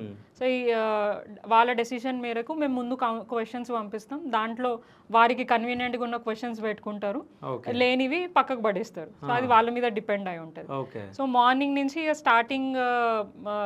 స్టాండింగ్ కమిటీలో అప్రూవ్ అయిన కొన్ని అంశాల గురించి మాట్లాడతాం. ఆ తర్వాత వాస్తవానికి మార్నింగ్ నుంచి ఈవినింగ్ వరకు మాట్లాడడం ఉంటుంది. కానీ ఇక్కడ ఏమైపోయింది అని అంటే నీ పార్టీ నీ ప్రభుత్వం ఎక్కువ ఇదైపోయింది. ఇప్పుడు ఒక అంశం ఇప్పుడు కేసీఆర్ గారి నాయకత్వంలో 10 ఏళ్ల పాటు ఇది జరిగిందని చెప్పినప్పుడు సరే నేను మాట్లాడేటప్పుడు వినాలా, కానీ అది వినకుండా ఇంటరప్ట్ చేసి ఆపి దాన్ని ఇప్పుడు అందరికీ సేమ్ ఒపీనియన్స్ ఉండవు. ఇప్పుడు నీ పార్టీ నీ నాయకుడు ఎంత గొప్పనో నా పార్టీ నా నాయకుడు కూడా అంతే గొప్ప. 10 ఏళ్ల పాటు ఆయన నాయకత్వంలో పనిచేసినా కాబట్టి ఆయన డెవలప్మెంట్ చేసింది నేను కొద్దిగా చెప్పుకోవాలని ప్రయత్నం చేస్తా. ఆ డివిజన్లో ఇష్యూస్ మాట్లాడేటప్పుడు వారి పేరు తీయడము, వారికి థ్యాంక్స్ చెప్పడం చేస్తే అది ఎందుకో డైజెస్ట్ కాలేరు. మా పార్టీ నాయకులు డెఫినెట్గా ఎవరైనా వాళ్ళు మాట్లాడేటప్పుడు వింటారు, అదంతా అయిపోయేదాకా ఇంటరప్ట్ చేయనే చేయరు అంటిల్ అన్లెస్ వాళ్ళు మమ్మల్ని ఇంటరప్ట్ చేసి అంతవరకు. సో అక్కడ గొడవలు స్టార్ట్ అవుతాయి. సో దానివల్ల డిస్టర్బెన్సెస్ వస్తాయి. మేము కూడా ఆ కౌన్సిల్ని కరెక్ట్గా యూటిలైజ్ చేసుకోవాలి, ప్రజా సమస్యల మీద మాట్లాడాలని అధికారుల దగ్గర నుంచి మాకు ఆ సమాధానం దొరకాలనే ప్రయత్నం చేస్తాం. ఇక డిస్టర్బ్ చేయాలని ప్రయత్నం చేసేటోళ్ళు కొంతమంది ఉంటారు. సమాధానాలు ఏమన్నా వచ్చి ఉంటాయా? ఒక 50% అన్నా వచ్చి వస్తాయి డెఫినెట్గా వస్తాయి. అప్పుడు కాకపోయినా తర్వాత అయినా ఉంటుంది. కానీ ఇప్పుడు మాత్రం మాకు అనిపించట్లేదు సీరియస్గా ఉన్నారు అధికారులు అన్నాడు అనిపించట్లేదు. ఆ సీరియస్నెస్ ఎందుకు కనిపిస్తారంటే ఇప్పుడు మున్సిపల్ శాఖ మంత్రి మనకి రేవంత్ రెడ్డి గారి. సో ఒక రివ్యూ లేదు, అధికారుల మీద ఒక అవగాహన లేదు, ఎవరు ఏం చేస్తున్నారు అనేది తెలుస్తలేదు, సొంత నిర్ణయాలు ఎక్కువ అయిపోయినాయి. ఈవెన్ మేయర్ గారికి అవగాహన ఉండట్లేదండి. ఆమె she's a first citizen of Hyderabad, ఆమెకే అవగాహన లేదు అని అంటే మరి ఎక్కడ అధికారులు ఎవరితో కలిసి పనిచేస్తున్నారు అనుకోవాలి. కాదు, ఇప్పుడు మీరు కార్పొరేటర్ కాబట్టి నీ క్వశ్చన్ అడగాలనుకున్నా. సో ఇంతమంది కార్పొరేటర్లు ఉన్నారు కదా, రీసెంట్గా జిహెచ్ఎంసీ బడ్జెట్ విడుదల చేయడం జరిగింది. సో ఆ బడ్జెట్ పైన ఇంతమందికి అవగాహన ఉంటుంది నిజం చెప్పండి. అంటే వాళ్ళు మళ్ళీ నేను ఈ పర్సంటేజ్ చెప్తే నన్ను ఏమన్నా అంటారేమని అనుకోవద్దు. జిహెచ్ఎంసీ అంటే కౌన్సిల్లో ఉన్న కార్పొరేటర్లు 150 మంది. సో అంతమందిలో ఎంతమందికి ఆ బడ్జెట్ పైన అవగాహన ఉంటుంది అని మీరు అనుకుంటున్నారు? మాక్సిమం అందరికి ఉంటుంది. ఉన్న వాళ్ళందరిలో కూడా అందరు చదువుకున్న వాళ్ళే ఉన్నారు. దాన్ని ఒకవేళ తెలియకపోయినా తెలుసుకున్న వాళ్ళు కూడా ఉన్నారు. సో మేయర్ గారికి లేదన్నారు మీరు ఇంతకు ముందు. ఎవరికి? మేయర్ గారికి. నేను మేయర్ గారికి బడ్జెట్ మీద అవగాహన లేదు అనలే. ఇప్పుడు రీసెంట్ గా డీలిమిటేషన్ చేసారండి. డీలిమిటేషన్ మేయర్ గారికి తెలియకుండా అవుతుందా? వారే ఒప్పుకున్నారు కదా లాస్ట్ కౌన్సిల్ లో. మా తలసాని శ్రీనివాస్ యాదవ్ గారు మరి మీకు తెలుసా మేయర్ అంటే మాకు తెలియదు అని అన్నది. అట్లెట్లా తెలియకుండా ఉంటుంది? కమిషనర్ గారు వాడితోనే కదా పనిచేస్తారు. ప్రతి ఒక్కరి నిర్ణయం వాడు తీసుకున్నది. ఇప్పుడు ఏమంటారు ఏరియాస్ డివైడ్ చేస్తున్నారు, బౌండరీస్ తీసుకుంటున్నారు, ఇంతమంది అధికారులు పనిచేస్తున్నారు అంటే స్టాండింగ్ కమిటీలో ఇవన్నీ అప్రూవల్ తీసుకుంటారు. మరి అవన్నీ అప్రూవల్ తీసుకోకుండానే పనిచేసిండ్రా? అట్లెట్లా మేయర్? నేను ఆ విషయం మాట్లాడుతున్నాను. మేయర్ గారికి అవగాహన లేదు అని ఆమె కూడా అన్ని విషయాలు తెలుసు, కానీ తెలియదని ఎట్లా చెప్పింది అనేది మాకు ఆశ్చర్యం అనిపిస్తుంది అంటున్నా. ఇప్పుడు మీరు అన్న బడ్జెట్ కూడా ఇప్పుడు 150 నుంచి 300 అయినాయి. సో ఇప్పుడేమో మా పాత జిహెచ్ఎంసీ, ఇప్పుడేమో మీరు అన్నట్టు 300 అని అంటే 3 కార్పొరేషన్లు అయితే మరి 3 కార్పొరేషన్కి ఎట్లా డివైడ్ చేస్తారనేది ప్రశ్న కూడా మేము వేసినాం ఉన్నా, కానీ మాకు క్లియర్ సమాధానం రాలే. ఇప్పుడు ఎట్లా 10 రోజులు అయిపోతుంది కదా, వీళ్ళకేం సమాధానం చెప్పాలి అని చెప్పేసి వదిలేసిరేమో అని అనిపిస్తుంది. కానీ డెఫినెట్గా దాని మీద క్లారిటీ రావాల్సిందే. దానికైతే కమిషనర్ గారు పూర్తి క్లారిటీ ఇవ్వాలి, లేదంటే మున్సిపల్ శాఖ మంత్రిగా ఉన్న రేవంత్ రెడ్డి గారైనా లేదంటే ముఖ్యమంత్రి గారైనా ఇవ్వాలి, లేదంటే ప్రెసెంట్ ఇప్పుడు ఇన్ఛార్జ్ మంత్రిగా ఉన్న పొన్నం గారైనా దానికి సమాధానం ఇది ప్రజలకు అర్థమవుతుంది. ఇప్పుడు అకౌంటబిలిటీ లేదు, ఎవరు పట్టించుకునే 10 రోజుల తర్వాత వాళ్ళు ఎవరిని అడగదు. ఖచ్చితంగా అడ్మినిస్ట్రేషన్ అఫీషియల్ అడ్మినిస్ట్రేషన్ నడుస్తుంది, ఎవరు అడిగేటోళ్ళు ఉంటారు. మేము ఆ పాయింట్ కూడా లేవనెత్తడం జరిగింది. అయిపోయి 10 రోజులు అయితే ఇక మీదే రాజ్యం నడుస్తుంది, మమ్మల్ని పట్టించుకోరు, మేము అడిగినా కూడా మాకు ఉన్నప్పుడే ఎవరు చక్కగా సమాధానం చెప్తారు, లేనప్పుడు ఎందుకు సమాధానం చెప్తారు అన్నాము. బట్ అల్టిమేట్గా వాళ్ళైనా మేమైనా ఇంకెవరైనా కూడా ప్రజాక్షేత్రంలో ఉన్నప్పుడు వాళ్ళు పొలిటికల్గా కాకపోవచ్చు, కానీ ఎవరైనా కూడా ట్యాక్స్ పేయర్ అమౌంట్ తోటే మనం ఉద్యోగాలు చేస్తున్నాం, గవర్నమెంట్ని నడిపిస్తున్నాం. సో ఆ ట్యాక్స్ పేయర్ అమౌంట్కి న్యాయం చేసే విధంగా పనిచేయండి, అన్యాయంగా వాళ్ళని ఇబ్బంది పెట్టకండి ఏ రకంగా అయినా కూడా అని చెప్పడం జరిగింది. సో వాళ్ళు దాన్ని ఏ రకంగా ముందుకు పోతారా అనేది అంటే ఆగి చూడాల్సింది. ఓకే, అంటే ఇప్పుడు ఈ 11,000 కోట్లు బడ్జెట్ పెట్టడం జరిగింది, అంటే ఎట్లా డివైడ్ చేస్తారో చెప్పలే, క్లారిటీ లేదు. వాళ్ళు ఏమంటున్నారంటే 7,000 కోట్లేమో గ్రేటర్ హైదరాబాద్కి ఇచ్చి మిగతా 3 లాగా డివైడ్ చేస్తాము అన్నట్టు చెప్తున్నారు.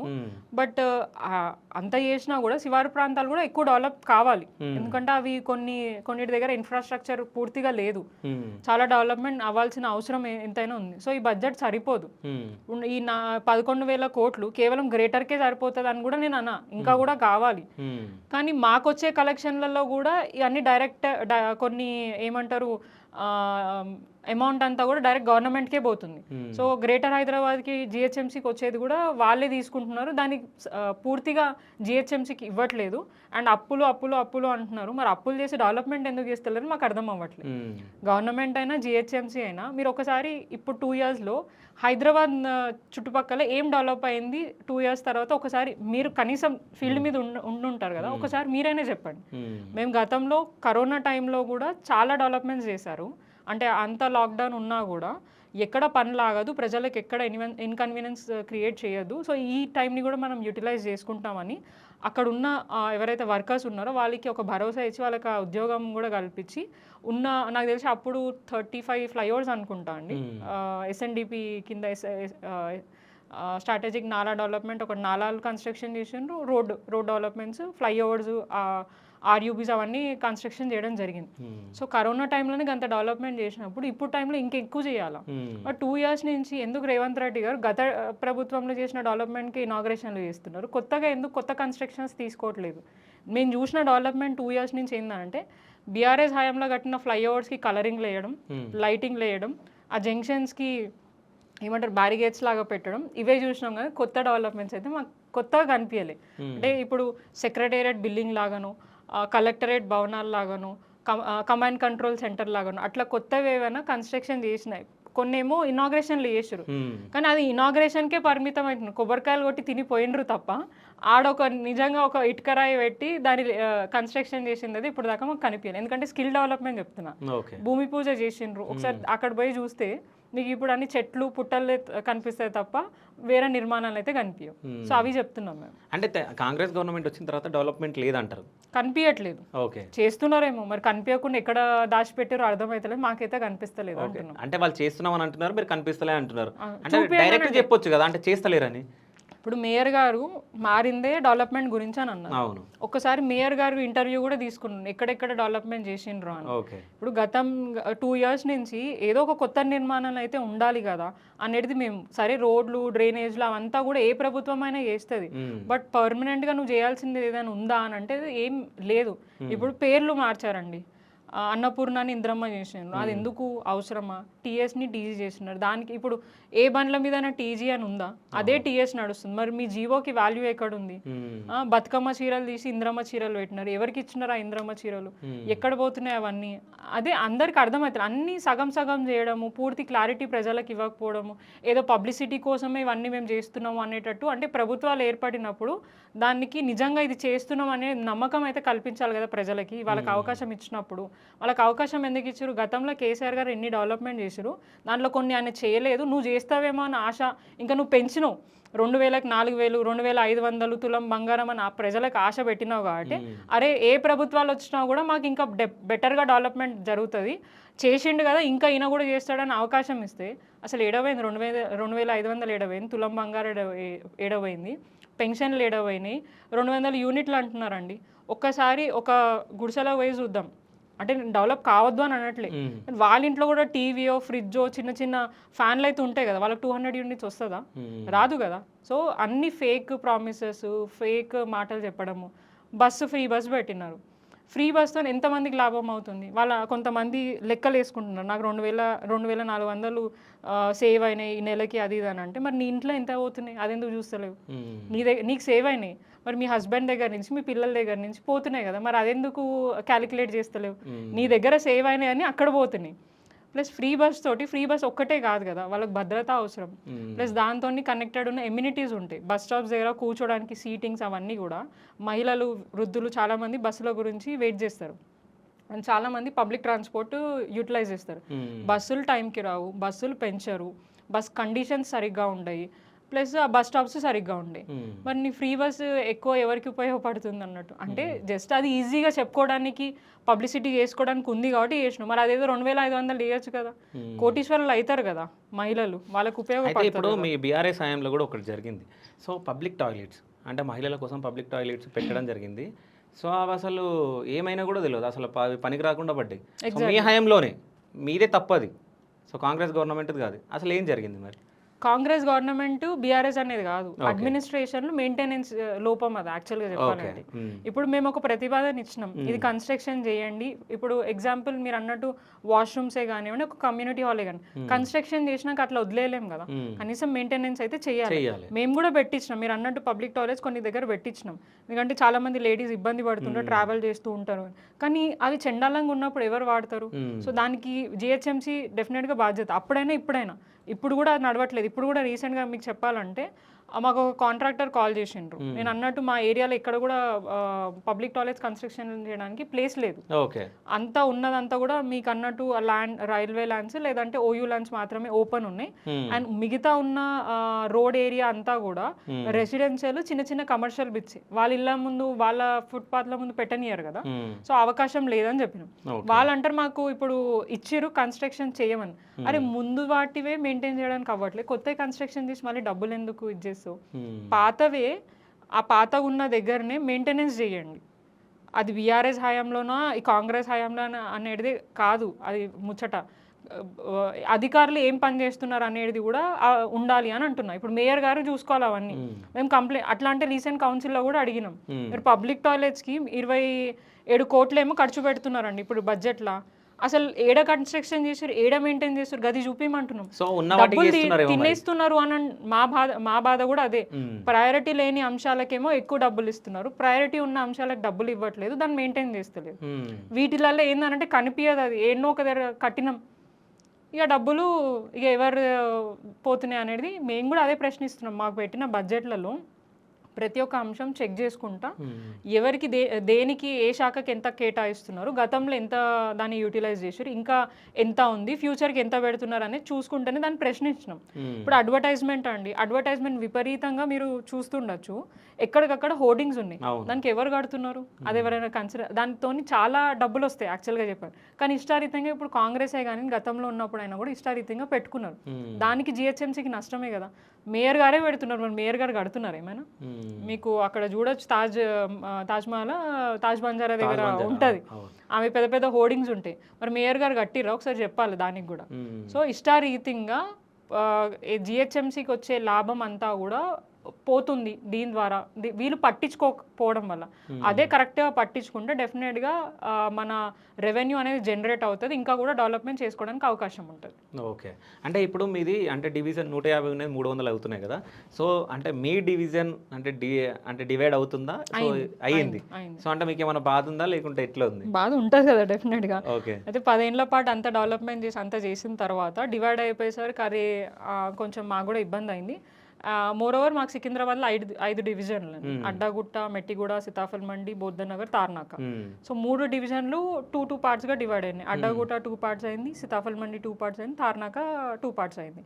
మెట్టిగూడ అండ్ బౌద్ధనగర్ అట్లనే ఉండి కొన్ని ఏరియాస్ మర్జ్ అయినాయి వాళ్ళకి. సో నాది ఏంటంటే సీతాఫల్ మండి, చిల్కల్గూడ, నాది అదంతా ఒకటే. చిల్కల్గూడ కూడా సీతాఫల్ మండి డివిజన్లో ఉండే, ఇప్పుడు చిల్కల్గూడ అనే సపరేట్ డివిజన్ అయింది, సీతాఫల్ మండి సపరేట్ డివిజన్ అయ్యి మాణికేశ్వర్ నగర్ ఏరియా నాకు యాడ్ అయింది.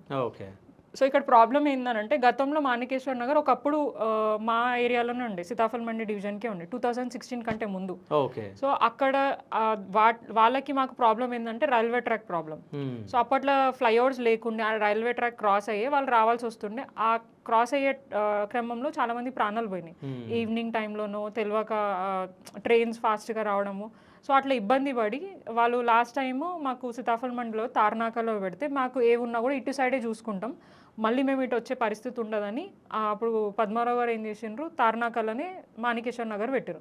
ఇప్పుడు డివైడ్ చేసిన క్రమంలో మళ్ళీ సీతాఫల్ మండికే వచ్చింది, మళ్ళీ అదే ఇబ్బంది.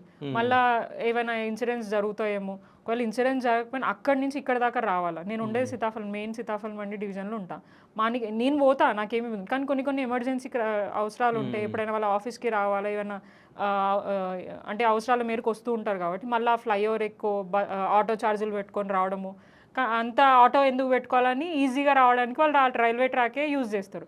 ఆ క్రమంలో మళ్ళీ ఏమైనా ఇన్సిడెంట్స్ జరుగుతాయేమో, ఈ ఏరియా మాకొద్దు మళ్ళీ తార్నాకలోనే పెట్టండి అని మేము రిక్వెస్ట్ చేసినాం.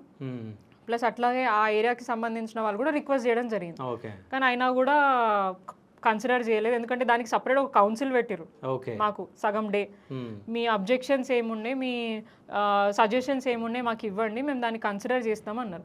కానీ ఇప్పటిదాకా ఒక్కడు కూడా కన్సిడర్ చేయలేదు. అంటే వాళ్ళు ఆల్రెడీ డిసైడ్ అయిపోయినారు ఇవన్నీ చేయాలి, దీనికి ఏం లేదు అంటే మేము దానికంటే ముందు మమ్మల్ని కన్సల్ట్ చేయలేదు, ఇష్టారీతిగా చేసినాము అని మేము ప్రశ్నించినామని ఒకరోజు ఒక కౌన్సిల్ పెట్టి ఆ డే అంతా టైం వేస్ట్ చేసి ఆ అబ్జెక్షన్ తీసుకొని దాన్ని ఏది కూడా కన్సిడర్ చేయకుండా వాళ్ళ ఇష్టం వచ్చినట్టు అదే చేయడం జరిగింది. అంటే వాళ్ళకు లాభం వచ్చేలాగా డివైడ్ చేసుకున్నారు అట్లనే అనిపిస్తుంది. ఇప్పుడు పబ్లిక్కి యూజ్ అయ్యే విధంగా చేయాలంటే పబ్లిక్ కన్సర్న్, ఇప్పుడు పబ్లిక్ కూడా చూస్తారు మాకు ఈ ఇబ్బందులు ఉన్నాయి, వాళ్ళ కన్సర్న్స్ తీసుకోవాలా. కాలనీ వెల్ఫేర్ అసోసియేషన్, బస్తీ అసోసియేషన్స్ కానివ్వండి, వివిధ పొలిటికల్ పార్టీ ఒపీనియన్సే కానివ్వండి, లేదంటే అక్కడ లోకల్ రిప్రజెంటేటివ్స్ ఒపీనియన్స్ తీసుకొని కన్సిడర్ చేస్తే ఏమైనా ఇబ్బందులు ఉన్నా కూడా సెట్ చేసుకోవడానికి అవకాశం ఉంటుంది. అది కాకుండా ముందే వాళ్ళు చేసేసారు, గెజెట్ రిలీజ్ చేసిండ్రు, అట్లెట్లా రిలీజ్ చేశారు, ఇవన్నీ ప్రాపర్గా చేయలేదని మేము క్వశ్చన్ చేస్తే దానికి సపరేట్ కౌన్సిల్ పెట్టిరు. సంతోషపడ్డాం, ఈ కౌన్సిల్ తోటి కొద్దిగా మాకు మార్పులు అవుతాయని. బట్ మళ్ళీ 2 days 3 daysకి ఎటువంటి మార్పులే, మళ్ళీ సేమ్ గెజెట్ మాకు రావడం జరిగింది. మా ఇబ్బందులు ఏంటంటే ఇప్పుడు సికింద్రాబాద్ ఏరియా మొత్తం చెప్తున్నా, నాకైతే ప్రాబ్లం లేదు, డివైడ్ అయింది, కొంత వాళ్ళు ఇబ్బంది పడుతున్నారు అన్న ఉద్దేశంతో నేను కూడా రిక్వెస్ట్ చేయడం జరిగింది. నా ఇబ్బంది 2 ఇబ్బందులు ఏంటంటే, ఒకటి చిలకలగూడ ఏరియా, ఏదైతే నేను 10 కోట్లది చెప్పినానో అది ఇప్పుడు ఆ చిలకలగూడకు పోయింది. ఇప్పుడు అది ఇంకా స్టార్ట్ కాలే. రేపటి రోజున మళ్ళీ ఎవరైనా వస్తే వాళ్ళు దాన్ని పూర్తిగా అంటే సీరియస్తో చేస్తారా లేదా అని అదొక బాధ ఉంది. ప్లస్ అదే ఏరియాకి సీతాఫల్ మండి డివిజన్ సంబంధించిన గ్రేవ్ యార్డ్ కూడా అక్కడికే పోయింది. దాన్ని కూడా 3 కోట్లు ఏమంటే కేటాయించి దాన్ని కూడా డెవలప్ చేద్దాం. మల్లాపూర్లో ఒక చావు పోయినప్పుడు ఆ గ్రేవ్ యార్డ్ చూసినప్పుడు ఒక పార్క్లో కూర్చున్నంత ఏమంటారు ప్రశాంతత కనిపించింది. సో అల్టిమేట్గా ఎవరు చనిపోయినా కూడా ప్రశాంతత కోరుకుంటారు కాబట్టి ఆ గ్రేవ్ యార్డ్ని కూడా ప్రాపర్గా డెవలప్ చేద్దామన్న ఇంటెన్షన్ తోటి అనుకుంటే నెక్స్ట్ ఎలక్షన్ల తర్వాత ఎజెండా లాగా పెట్టుకుందాం అంటే అది కూడా ఆ డివిజన్లోకి పోవడం జరిగింది. సో నాకు కొత్తగా ఏం లేదు, ఓయూ కలిసింది, ఇప్పుడు ఏం డెవలప్మెంట్ చేయాలా అన్న ఆలోచనలతో నేను మళ్ళీ అదే సేమ్, ఇప్పుడు రోడ్లు సివరేజ్లు నిరంతరం ఉండే ప్రక్రియ, కొత్తగా ఇంకేమైనా బెటర్గా చేయడానికి అవకాశం ఉంటుందేమో అని చూస్తున్నా, కానీ లేకుండా పోయిందన్న బాధ ఒకటి ఉంది. ప్లస్ ఇంకోటి ఓవరాల్ సికింద్రాబాద్ని కన్సిడర్ చేస్తే బౌండరీస్ ఏవైతే ఉన్నాయో, ఇప్పుడు మా మెట్టిగూడ డివిజన్ కార్పొరేటర్ గారికి వారికి 3-4 ఎమ్మెల్యేలు అటాచ్ అయ్యాను. సనత్ నగర్ ఎమ్మెల్యే వారి బార్డర్ వచ్చింది, ప్లస్ మన కంటోన్మెంట్ బార్డర్ వచ్చింది, ప్లస్ మా ఎమ్మెల్యే. ఇప్పుడు ఈ ముగ్గురితోని ఆమె కోఆర్డినేట్ చేయాల్సి వస్తుంది, అదొక ఇబ్బంది అవుతుంది. అడ్డాగుట్ట దగ్గర మల్కాజ్గిరి ఎమ్మెల్యే రాజశేఖర్ అన్న కంటోన్మెంట్ ప్లస్ మా ఎమ్మెల్యే గారు, తార్నాకకు వచ్చేసరికి మా ఎమ్మెల్యే గారు ప్లస్ ఉప్పల్ ఎమ్మెల్యే గారు బౌండరీస్ టచ్ అవుతున్నాయి. ఇప్పుడు ఒకప్పుడేమో జస్ట్ ఒక్కటే ఎమ్మెల్యే ఉండే, ఇప్పుడు ఈ బౌండరీస్ లింకప్ అయ్యేసరికి మళ్ళీ మేము రేపటి రోజున వారితోటి ఏమైనా కోఆర్డినేషన్ డెవలప్మెంట్లలో కానివ్వండి ఏదైనా ఇష్యూస్ అయ్యే అవకాశం ఉంటుందని అవన్నీ సెట్ చేయండి అని రిక్వెస్ట్ చేసినాక దాన్ని కూడా ఎటువంటి చేయలేదు. అండ్ ఈ 150ని 300 కేవలం వాళ్ళ పార్టీని బలోపేతం చేసుకోవడానికి చేసినట్టుంది, కానీ ప్రజల అడ్మినిస్ట్రేషన్ని ప్రజల గురించి డెవలప్మెంట్ చేసినట్టు కనిపిస్తలేదు. ఎందుకు అంటే 150 డివిజన్లలో ఇప్పటిదాకా వాళ్ళకి స్ట్రెంత్ లేదు. ఎమ్మెల్యేస్ మేమే ఉన్నాం బీఆర్ఎస్ పార్టీకి సంబంధించి, అండ్ వాళ్ళ పార్టీలో పోయిన కార్పొరేటర్లు అందరూ కూడా బీఆర్ఎస్ పార్టీకి సంబంధించిన వాళ్ళే ఉన్నారు. సెకండ్ టర్మ్ లో నాకు తెలిసి హార్డ్లీ 3 కార్పొరేటర్లు కాంగ్రెస్ కి సంబంధించిన వాళ్ళు గెలిచిండ్రు. ఇప్పుడు నాకు తెలిసి 20 మంది అయినరు. సో జిహెచ్ఎంసీ పరిధిలో వాళ్ళకి స్ట్రెంత్ లేదు. సో ఆ స్ట్రెంత్ని ఇంకా స్ట్రెంగ్తన్ చేసుకోవడానికి 150ని 300 చేసి అక్కడ కొత్త వాళ్ళని పెట్టుకొని గెలవడానికి మాత్రమే అనిపిస్తుంది తప్ప ప్రజలకి ఉపయోగపడే విధంగా చేస్తున్నారు అనేది మాత్రం కనిపించట్లేదు. అంటే రేవంత్ రెడ్డి గారు దాని క్లారిటీ ఇవ్వాల్సింది, మేము దీని గురించి చేస్తున్నాం, అది చెప్పకుండా చేయకుండా ఏదో సీక్రెట్గా చేసే వరకు పబ్లిక్కి ఒక డౌట్ అనేది వస్తుంది. సో ఆ రకంగానే వచ్చిన డౌట్ కూడా మాకు కూడా వచ్చింది. ఓకే, అంటే ఈ కార్పొరేటర్ ఎవరు, అంటే 3 ఎమ్మెల్యేలతో పనిచేసే కార్పొరేటర్ ఎవరు ఇప్పుడు? సునీత గారు. ఆహా రాసూరి రాసూరి సునీత సునీత గారు. గారు. ఆహా ఓకే. సో వారికి టచ్ అవుతుంది. Hmm. సనత్ నగర్ బార్డర్ కొద్దిగా టచ్ అవుతుంది, కంటోన్మెంట్ బార్డర్ కొంచెం టచ్ అవుతుంది, ప్లస్ మా పద్మరావు ముగ్గురు ఎమ్మెల్యే వస్తున్నారు. ఓకే. సో మరి దాన్ని సెట్ చేస్తారా, ఎలక్షన్ మట్టుకు వరకు ఏమైనా సెట్ చేస్తారా అనేది చూడాలి. ఆ రిక్వెస్ట్ కూడా మేము పెట్టడం జరిగింది. దాని కూడా ఇప్పుడు దాకా ఎటువంటి క్లారిటీ లేదు. సో అంటే ఈ 10 సంవత్సరాలు ఎన్ని కోట్లు ఖర్చు పెట్టి మీ డివిజన్ని అభివృద్ధి చేసుకున్నారు మీరు? అదే నేను ఇందాక మెన్షన్ చేసినట్టు ఒక 70 నుంచి 80 crores వరకు మాత్రం చేసాం. ఒక 70 నుంచి 80 కోట్లు. 80. సో మీకు ఇందాక మెన్షన్ చేసినట్టు 30 college, 3 to 4 crores function hall and hospital 13 crores ఆ మేజర్ ప్రాజెక్ట్స్, అండ్ మిగతా అంతా community halls and roads. So మీరు ఎంత దోచుకున్నారు, ఎంత కూడా పెట్టుకున్నారు మరి? ఒకసారి క్లారిటీ తీసుకోండి ఎంత దోచుకున్నాం ఏంటి అని చెప్పి. ఓకే. అంటే మీ గ్రౌండ్లో వస్తే తెలుస్తుంది. ఓకే. కాంట్రాక్టర్లకి బిల్లులు రాక ఇబ్బంది పడి ఉల్టా మేమే పోయి వాళ్ళని రిక్వెస్ట్ చేసి బిల్లులు ఇప్పించిన పరిస్థితి. ఇంకా వాళ్ళ దగ్గర నుంచి మేము తీసుకునేది ఏముంటుంది? కానీ మీకు మాత్రం ఒక బాధ ఉంది, అంటే ఎక్కువ మనం సంపాదించుకోలేదే, అంటే వేరే కార్పొరేటర్లు సంపాదించుకున్నారు అని చెప్పి. ఇంతకు ముందుకు మీరు మాట్లాడుకుంటేనే ఒక మాట అన్నారు, మా ఏరియాలో షాపింగ్ మాల్ లేవు, మా దగ్గర కమర్షియల్ బిల్డింగ్స్ లేవు అని చెప్పి. అవన్నీ ఉంటే సంపాదించుకుంటుండే. మీరు సంపాదన గురించి కాదు, ఓకే. ఎవరి ఆలోచన అయినా కూడా దాని మీద ఉండదు. అందరు అట్లనే ఉంటారని మీరు కూడా అనుకోవచ్చు. సో ఇప్పుడు మీరు ఏమన్నారు, మా దగ్గర 60 గజాల ఇల్లు, 100 గజాల ఇల్లు, 120 గజాల ఇల్లే ఉంటాయి, కమర్షియల్ గా లేవు అన్నారు. అది ఎందుకన్నా ఇప్పుడు అట్లాంటివి వస్తే మా వాళ్ళకి భూములు పెరుగుతాయి. ఓకే. ఇప్పుడు కమర్షియల్ బిట్స్ ఏమైనా ఉన్నాయి అనుకోండి, అక్కడ షాపింగ్ మాల్సే వచ్చినా లేదంటే ఏదైనా పెద్ద పెద్ద మాల్సే వచ్చినాయి అనుకోండి, అక్కడ ఏమంటారు పబ్లిక్ ఏమంటారు కమర్షియల్ ప్లేసెస్లో మీకు రెవెన్యూ వస్తూ ఉంటుంది. ప్లస్ ఆ చుట్టుపక్కల భూముల రేటులు పెరిగి మా వాళ్ళకి లాభం జరుగుతుందన్న అదే ఇది తప్ప మాకేదో సంపాదించుకోవాల్సిన ఇంటెన్షన్ లేదు. నాకు సంతోషంగా ఉన్నా, దేవుడు ఇచ్చిన దాంట్లో నేను హ్యాపీగా ఉన్నా. 2016లో అంటే హేమ గారు గెలిచినప్పుడు ఒకలాగుంది, సో ఇప్పుడు ఆమె రేంజ్ పెరిగిందని చెప్పి చాలా మంది అంటున్నారు. వాళ్ళకి మీ సమాధానం? నా రేంజ్ ఒకటే. నేను అప్పటికైనా ఇప్పటికైనా మా వాళ్ళు ఎప్పుడైనా కూడా ఏంది నువ్వు ఇంకా అట్లనే ఉన్నావు అని అన్నారు. అది ఫిజికల్ అపీరియన్స్ అయినా, ఫిజికల్ అన్నారు వాళ్ళు అంతే, ఫిజికల్ అపీరియన్స్ అయినా ఫైనాన్షియల్ అపీరియన్స్ అయినా నేను ఉన్న దాంట్లో నేను హ్యాపీగా ఉన్నా అని చెప్పిన. మీరు అన్నట్టు ఎన్ని కోట్లు ఎన్కేసుకున్నావు అని అంటే, కోట్ల మంది ప్రజల అభిమానాన్ని ప్రేమని సంపాదించుకున్నాను, కోట్లు సంపాదించుకున్నాను. సో ప్రతి ఒక్క నాయకులు ఇట్లా కూర్చున్నప్పుడు ఇట్లనే అబద్ధాలు ఆడుతూ ఉంటారు నాకు తెలిసి. అదే నేను ఎఫిడేవిట్ ఇస్తా కదా, నా ఎలక్షన్ ఎఫిడేవిట్ లో ఏమి ఇచ్చినానో నాకు ఎంత ఉందో క్లియర్ గా మీరు చూసుకోవచ్చు. అంతెందుకు అంతా మీకు డౌట్ ఉంటే ఏసీపీని పంపిస్తారో ట్యాక్స్లను పంపించండి, క్లారిటీ తీసి వాళ్ళే చెప్తారు కదా మాకు ఎన్ని ఉన్నాయి ఏంటిదో అని. అంటే అపోహ పడ్డారు వాస్తవానికి చాలా మంది. ఎందుకంటే కార్పొరేటర్ అన్నా పొలిటికల్ లీడర్ అన్నా కూడా అందరికి ఒక భావన అయితే ఉంటుంది, ఖచ్చితంగా ఏముంది వాళ్ళకేం తక్కువ, వాళ్ళు సంపాదించుకుంటారు అని. మేము సంపాదన మీద ఆశతో రాలేదు, ఖచ్చితంగా మేము ఒక కింది నుంచి వచ్చినాం కాబట్టి ఆ బాధలు తెలుసు. ఒక్కటి ఏంటంటే ఒకరిని ఇబ్బంది పట్టో ఒకరిని ఇది చేసే తీసుకొని వచ్చే రూపాయి మన ఒంటికి పడదు. సో అది ఎప్పుడు ఫస్ట్ ఆఫ్ ఆల్ మా ఫాదర్ అట్లాంటి జోలికి వెళ్ళారు, అట్లనే నేను కూడా.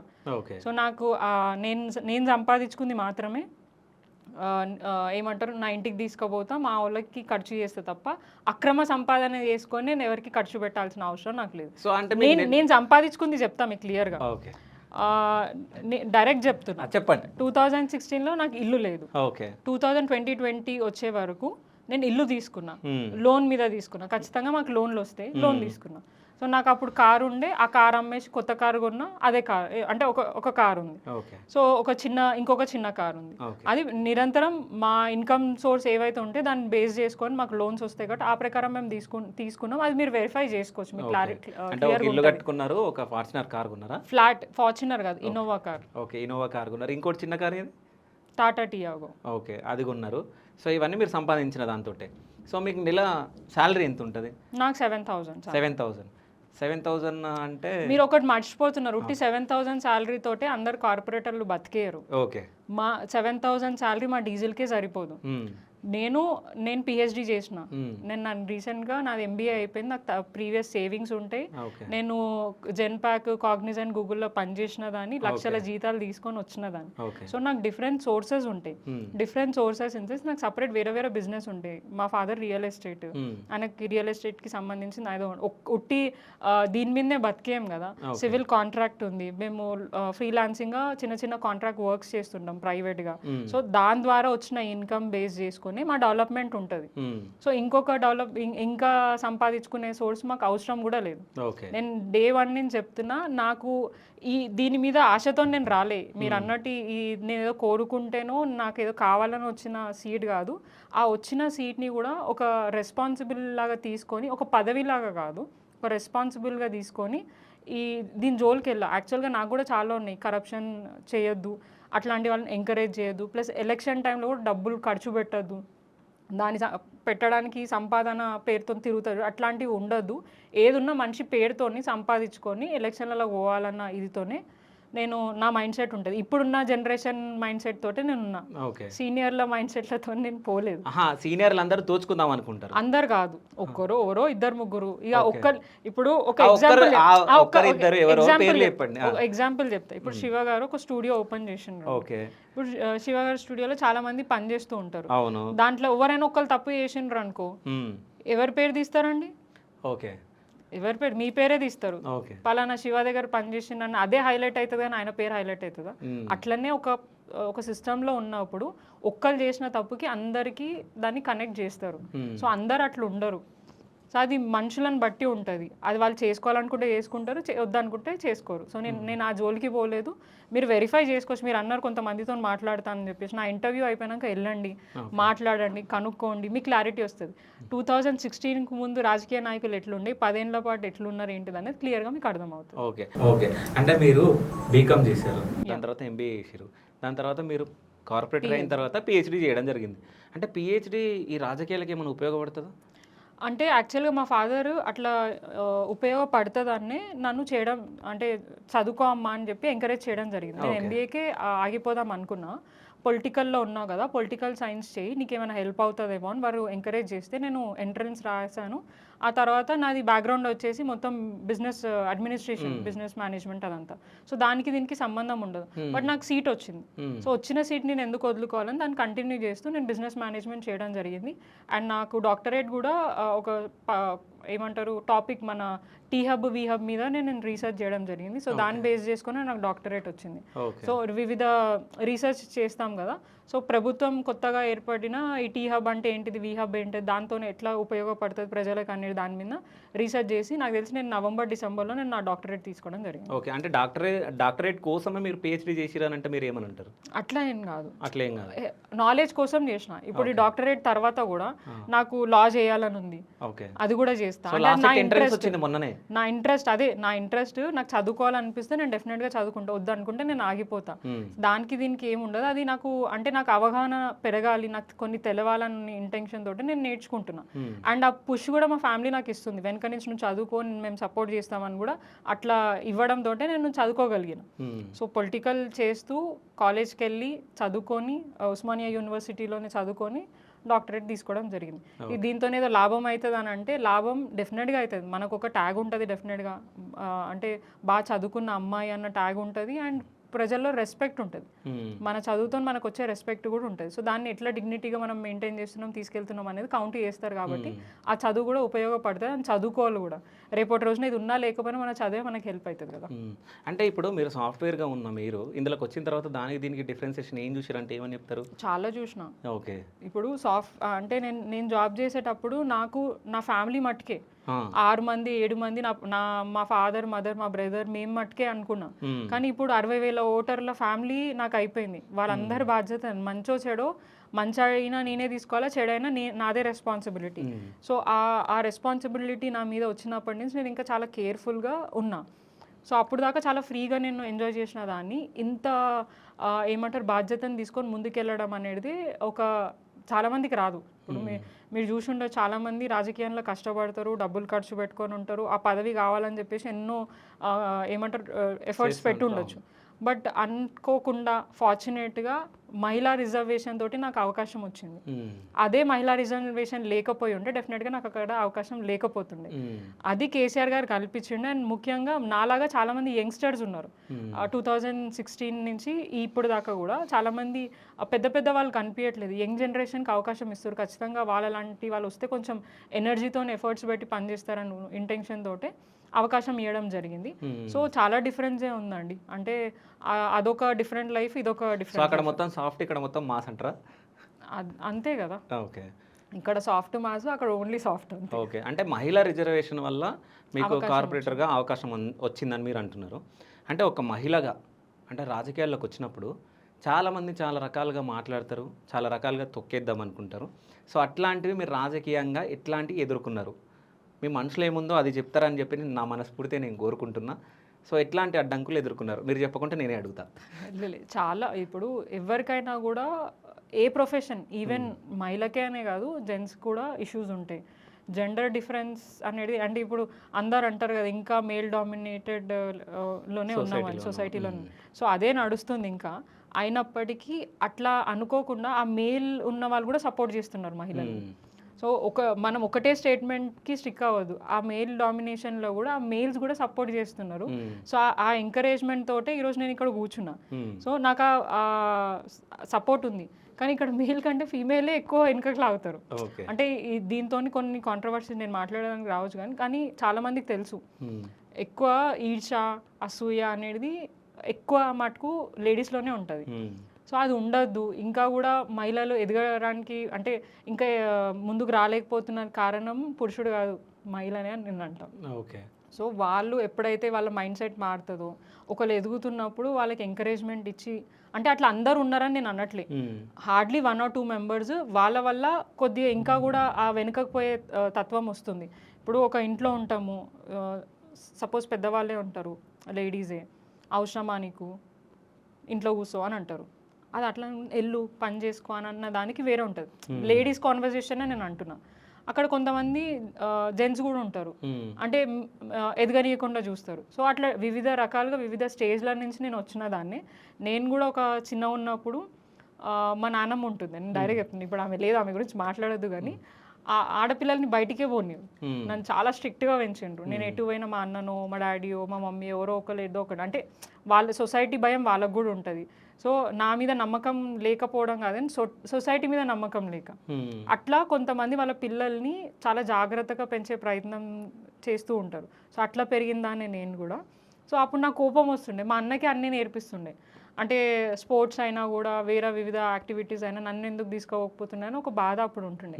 బట్ ఎప్పుడైతే నేను చదువుకొని జాబ్ తెచ్చుకున్నానో అప్పుడు మా ఫాదర్లో డిఫరెంట్ చేంజ్ చూసినాను నేను.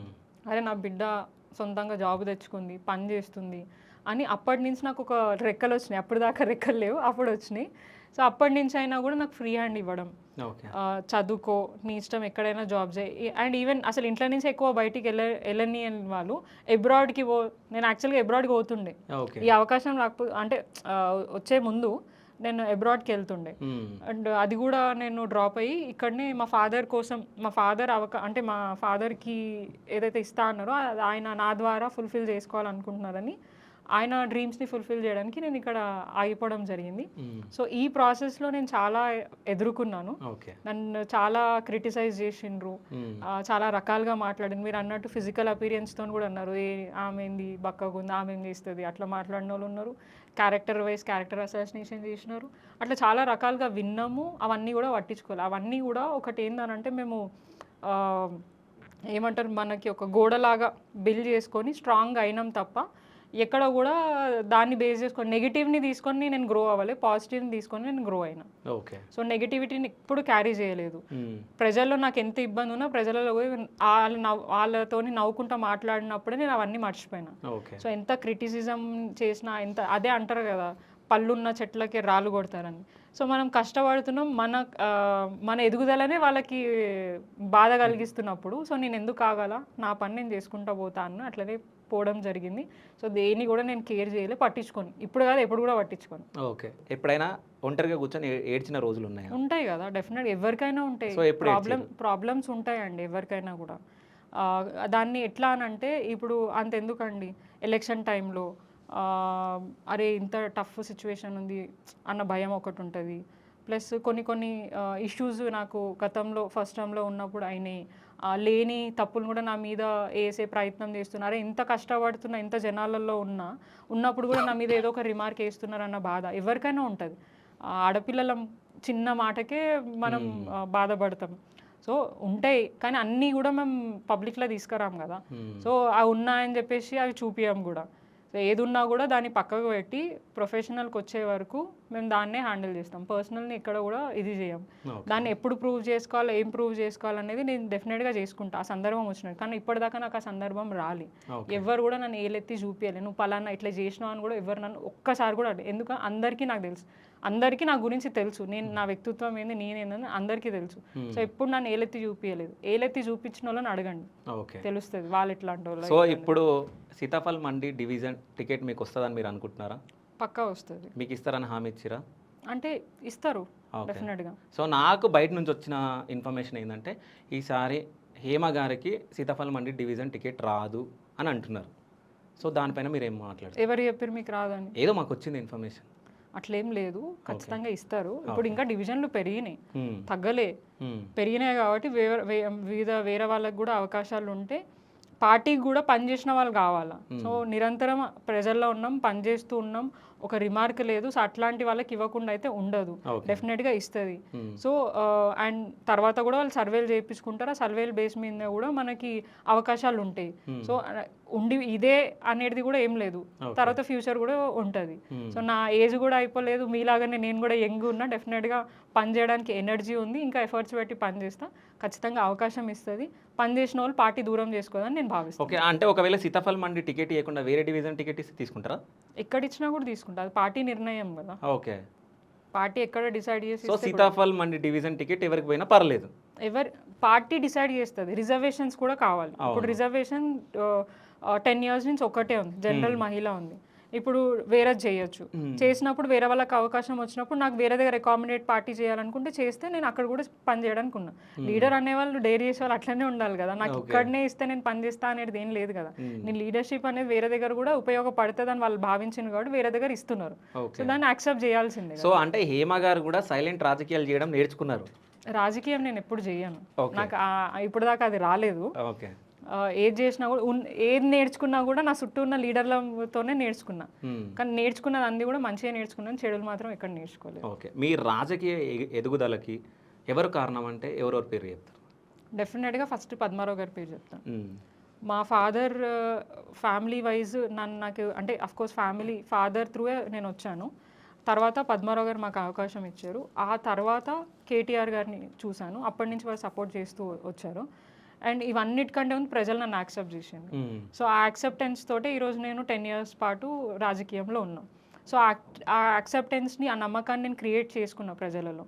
సో అది ఇంకా ఎక్కువ చేయాలి, ఎక్స్పెక్టేషన్స్కి మించి రీచ్ అవ్వాలన్న ప్రయత్నమే నేను చేస్తున్నా. సో నాకు గాడ్ ఫాదర్ పద్మారావు గారు 101% డే 1 నుంచి వారిని చూస్తున్నాం కాబట్టి ఆయననే. అండ్ మనకు ఒక అడ్మైరింగ్ యూత్ లీడర్ లాగా డెఫినెట్గా కేటీఆర్ గారు ఉన్నారు.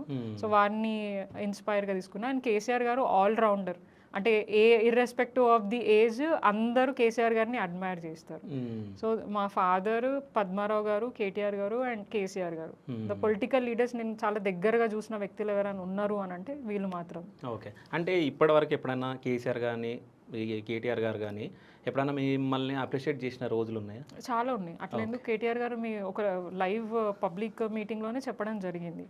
So young corporator, certainly we should look up to her. ఎందుకంటే చాలామంది వేరే వేరే డిఫరెంట్ ప్రొఫెషనల్ ఎన్నుకుంటారు, కానీ ఆమె పొలిటికల్ ప్రొఫెషన్ ఎన్నుకొని ఎన్ని టఫ్ సిచ్యువేషన్స్ అయినా కూడా ఎదుర్కొని వచ్చిందని చెప్పేసి ఒక ప్రోగ్రాంలో కేటీఆర్ గారే స్వయంగా చెప్పడం జరిగింది.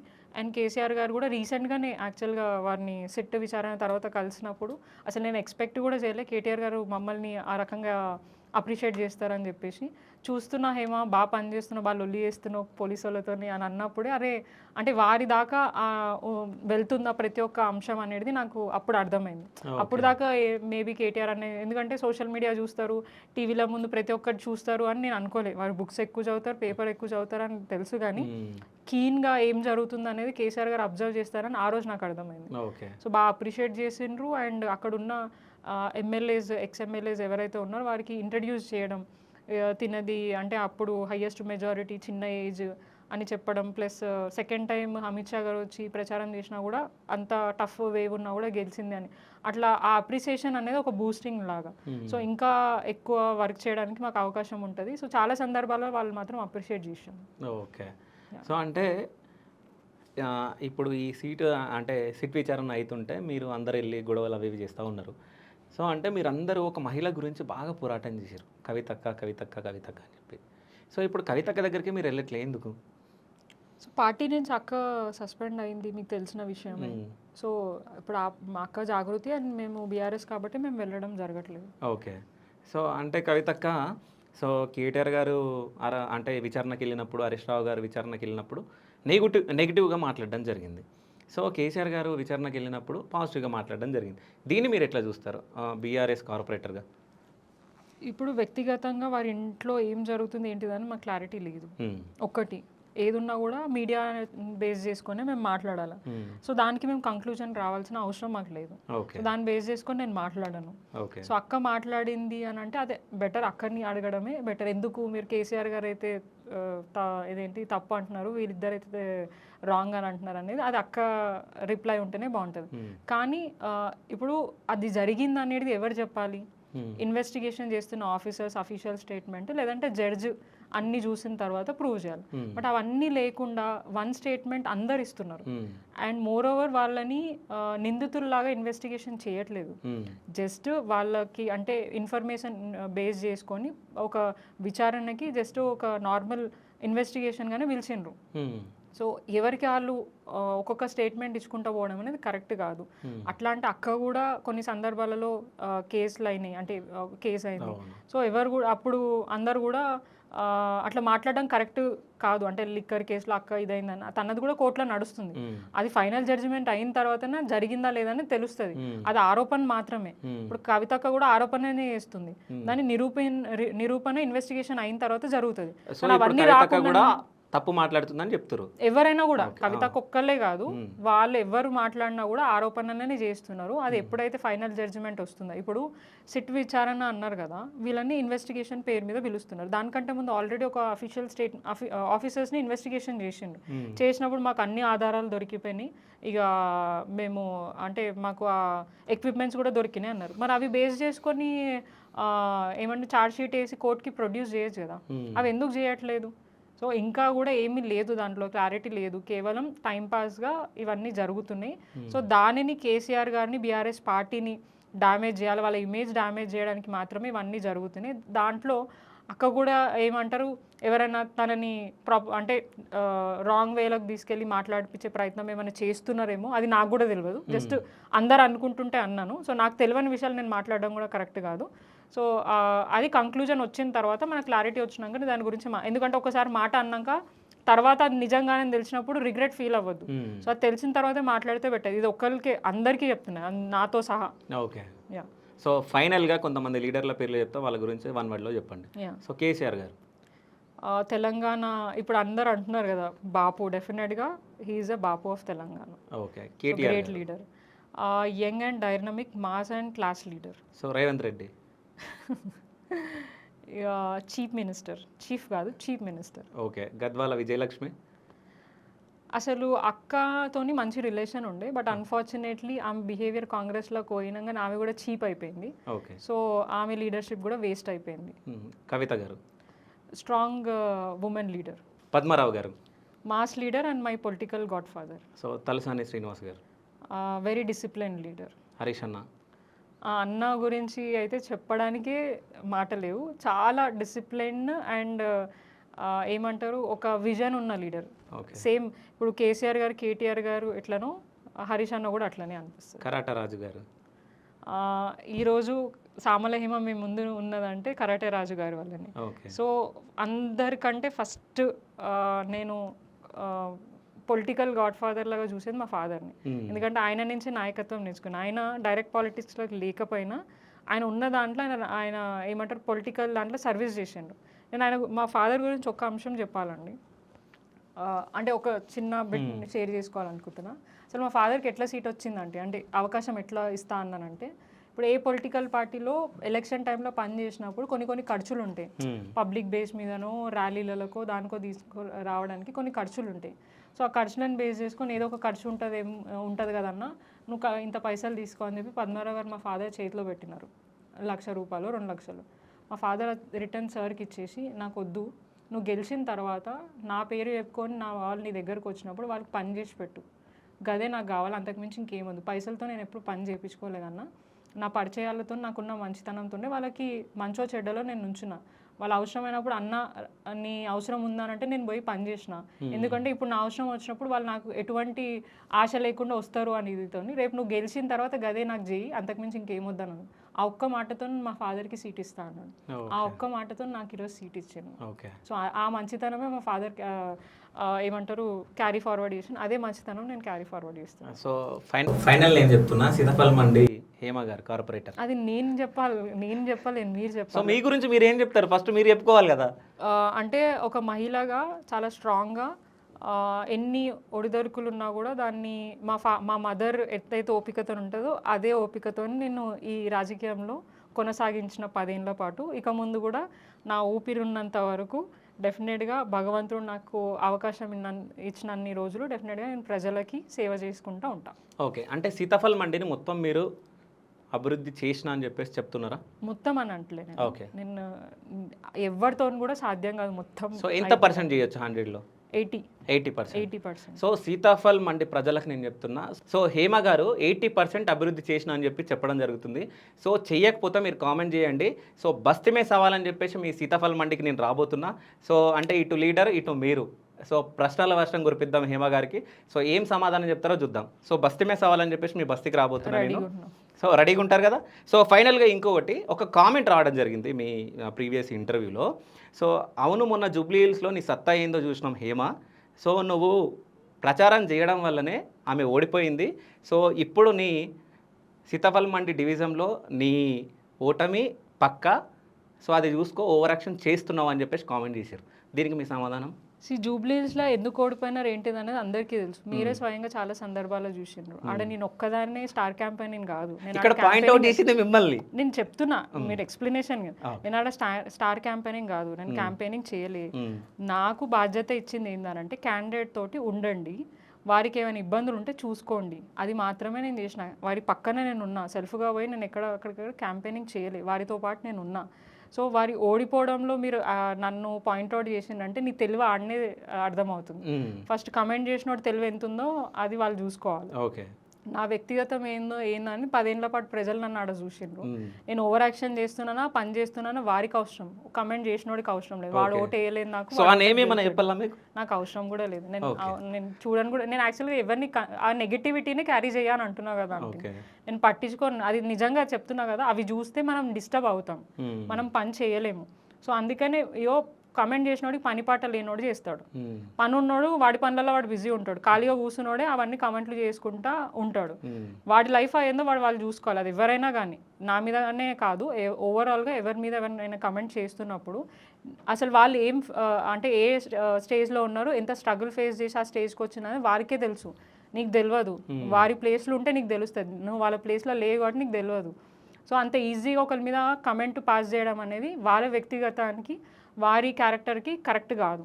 నేను ఇప్పటిదాకా ఎవరి గురించి పర్సనల్గా టార్గెటెడ్గా మాట్లాడడమో ఏదో చేయడం ఎప్పుడు చేయను, నాకు అవసరం కూడా లేదు. ఎందుకంటే నా లైఫ్లోనే చాలా ఉన్నాయి, నా లైఫ్లో నేను చాలా చేయాల్సినవి ఉన్నాయి, అండ్ నాకు రెస్పాన్సిబిలిటీస్ ఉన్నాయి. నేను అవన్నీ వదిలి చిల్లర మాటలు పట్టించుకొని ఈ చిల్లరగాళ్ళ గురించి ఆలోచించుకుని నా దమకి ఎందుకు పాడు చేసుకోవాలి. ఓకే, దాన్ని బాగా మాట్లాడుతున్నారు, రాజకీయంగా ఎట్లా మాట్లాడాలో అట్లా బాగా నేర్చుకున్నారు హేమ గారు. సో నా మనస్ఫూర్తిగా సో 3వ సారి కూడా సీతాఫల్ మండి కార్పొరేటర్గా చూడాలనుకుంటున్నా. సో గెలవాలని కోరుకుంటున్నా. సో బస్తీమే సవాల్ మాత్రం పక్కా ఉంటుంది, మీ బస్తీకి రాబోతున్నా. So thank you so much Hema garu. Thank you.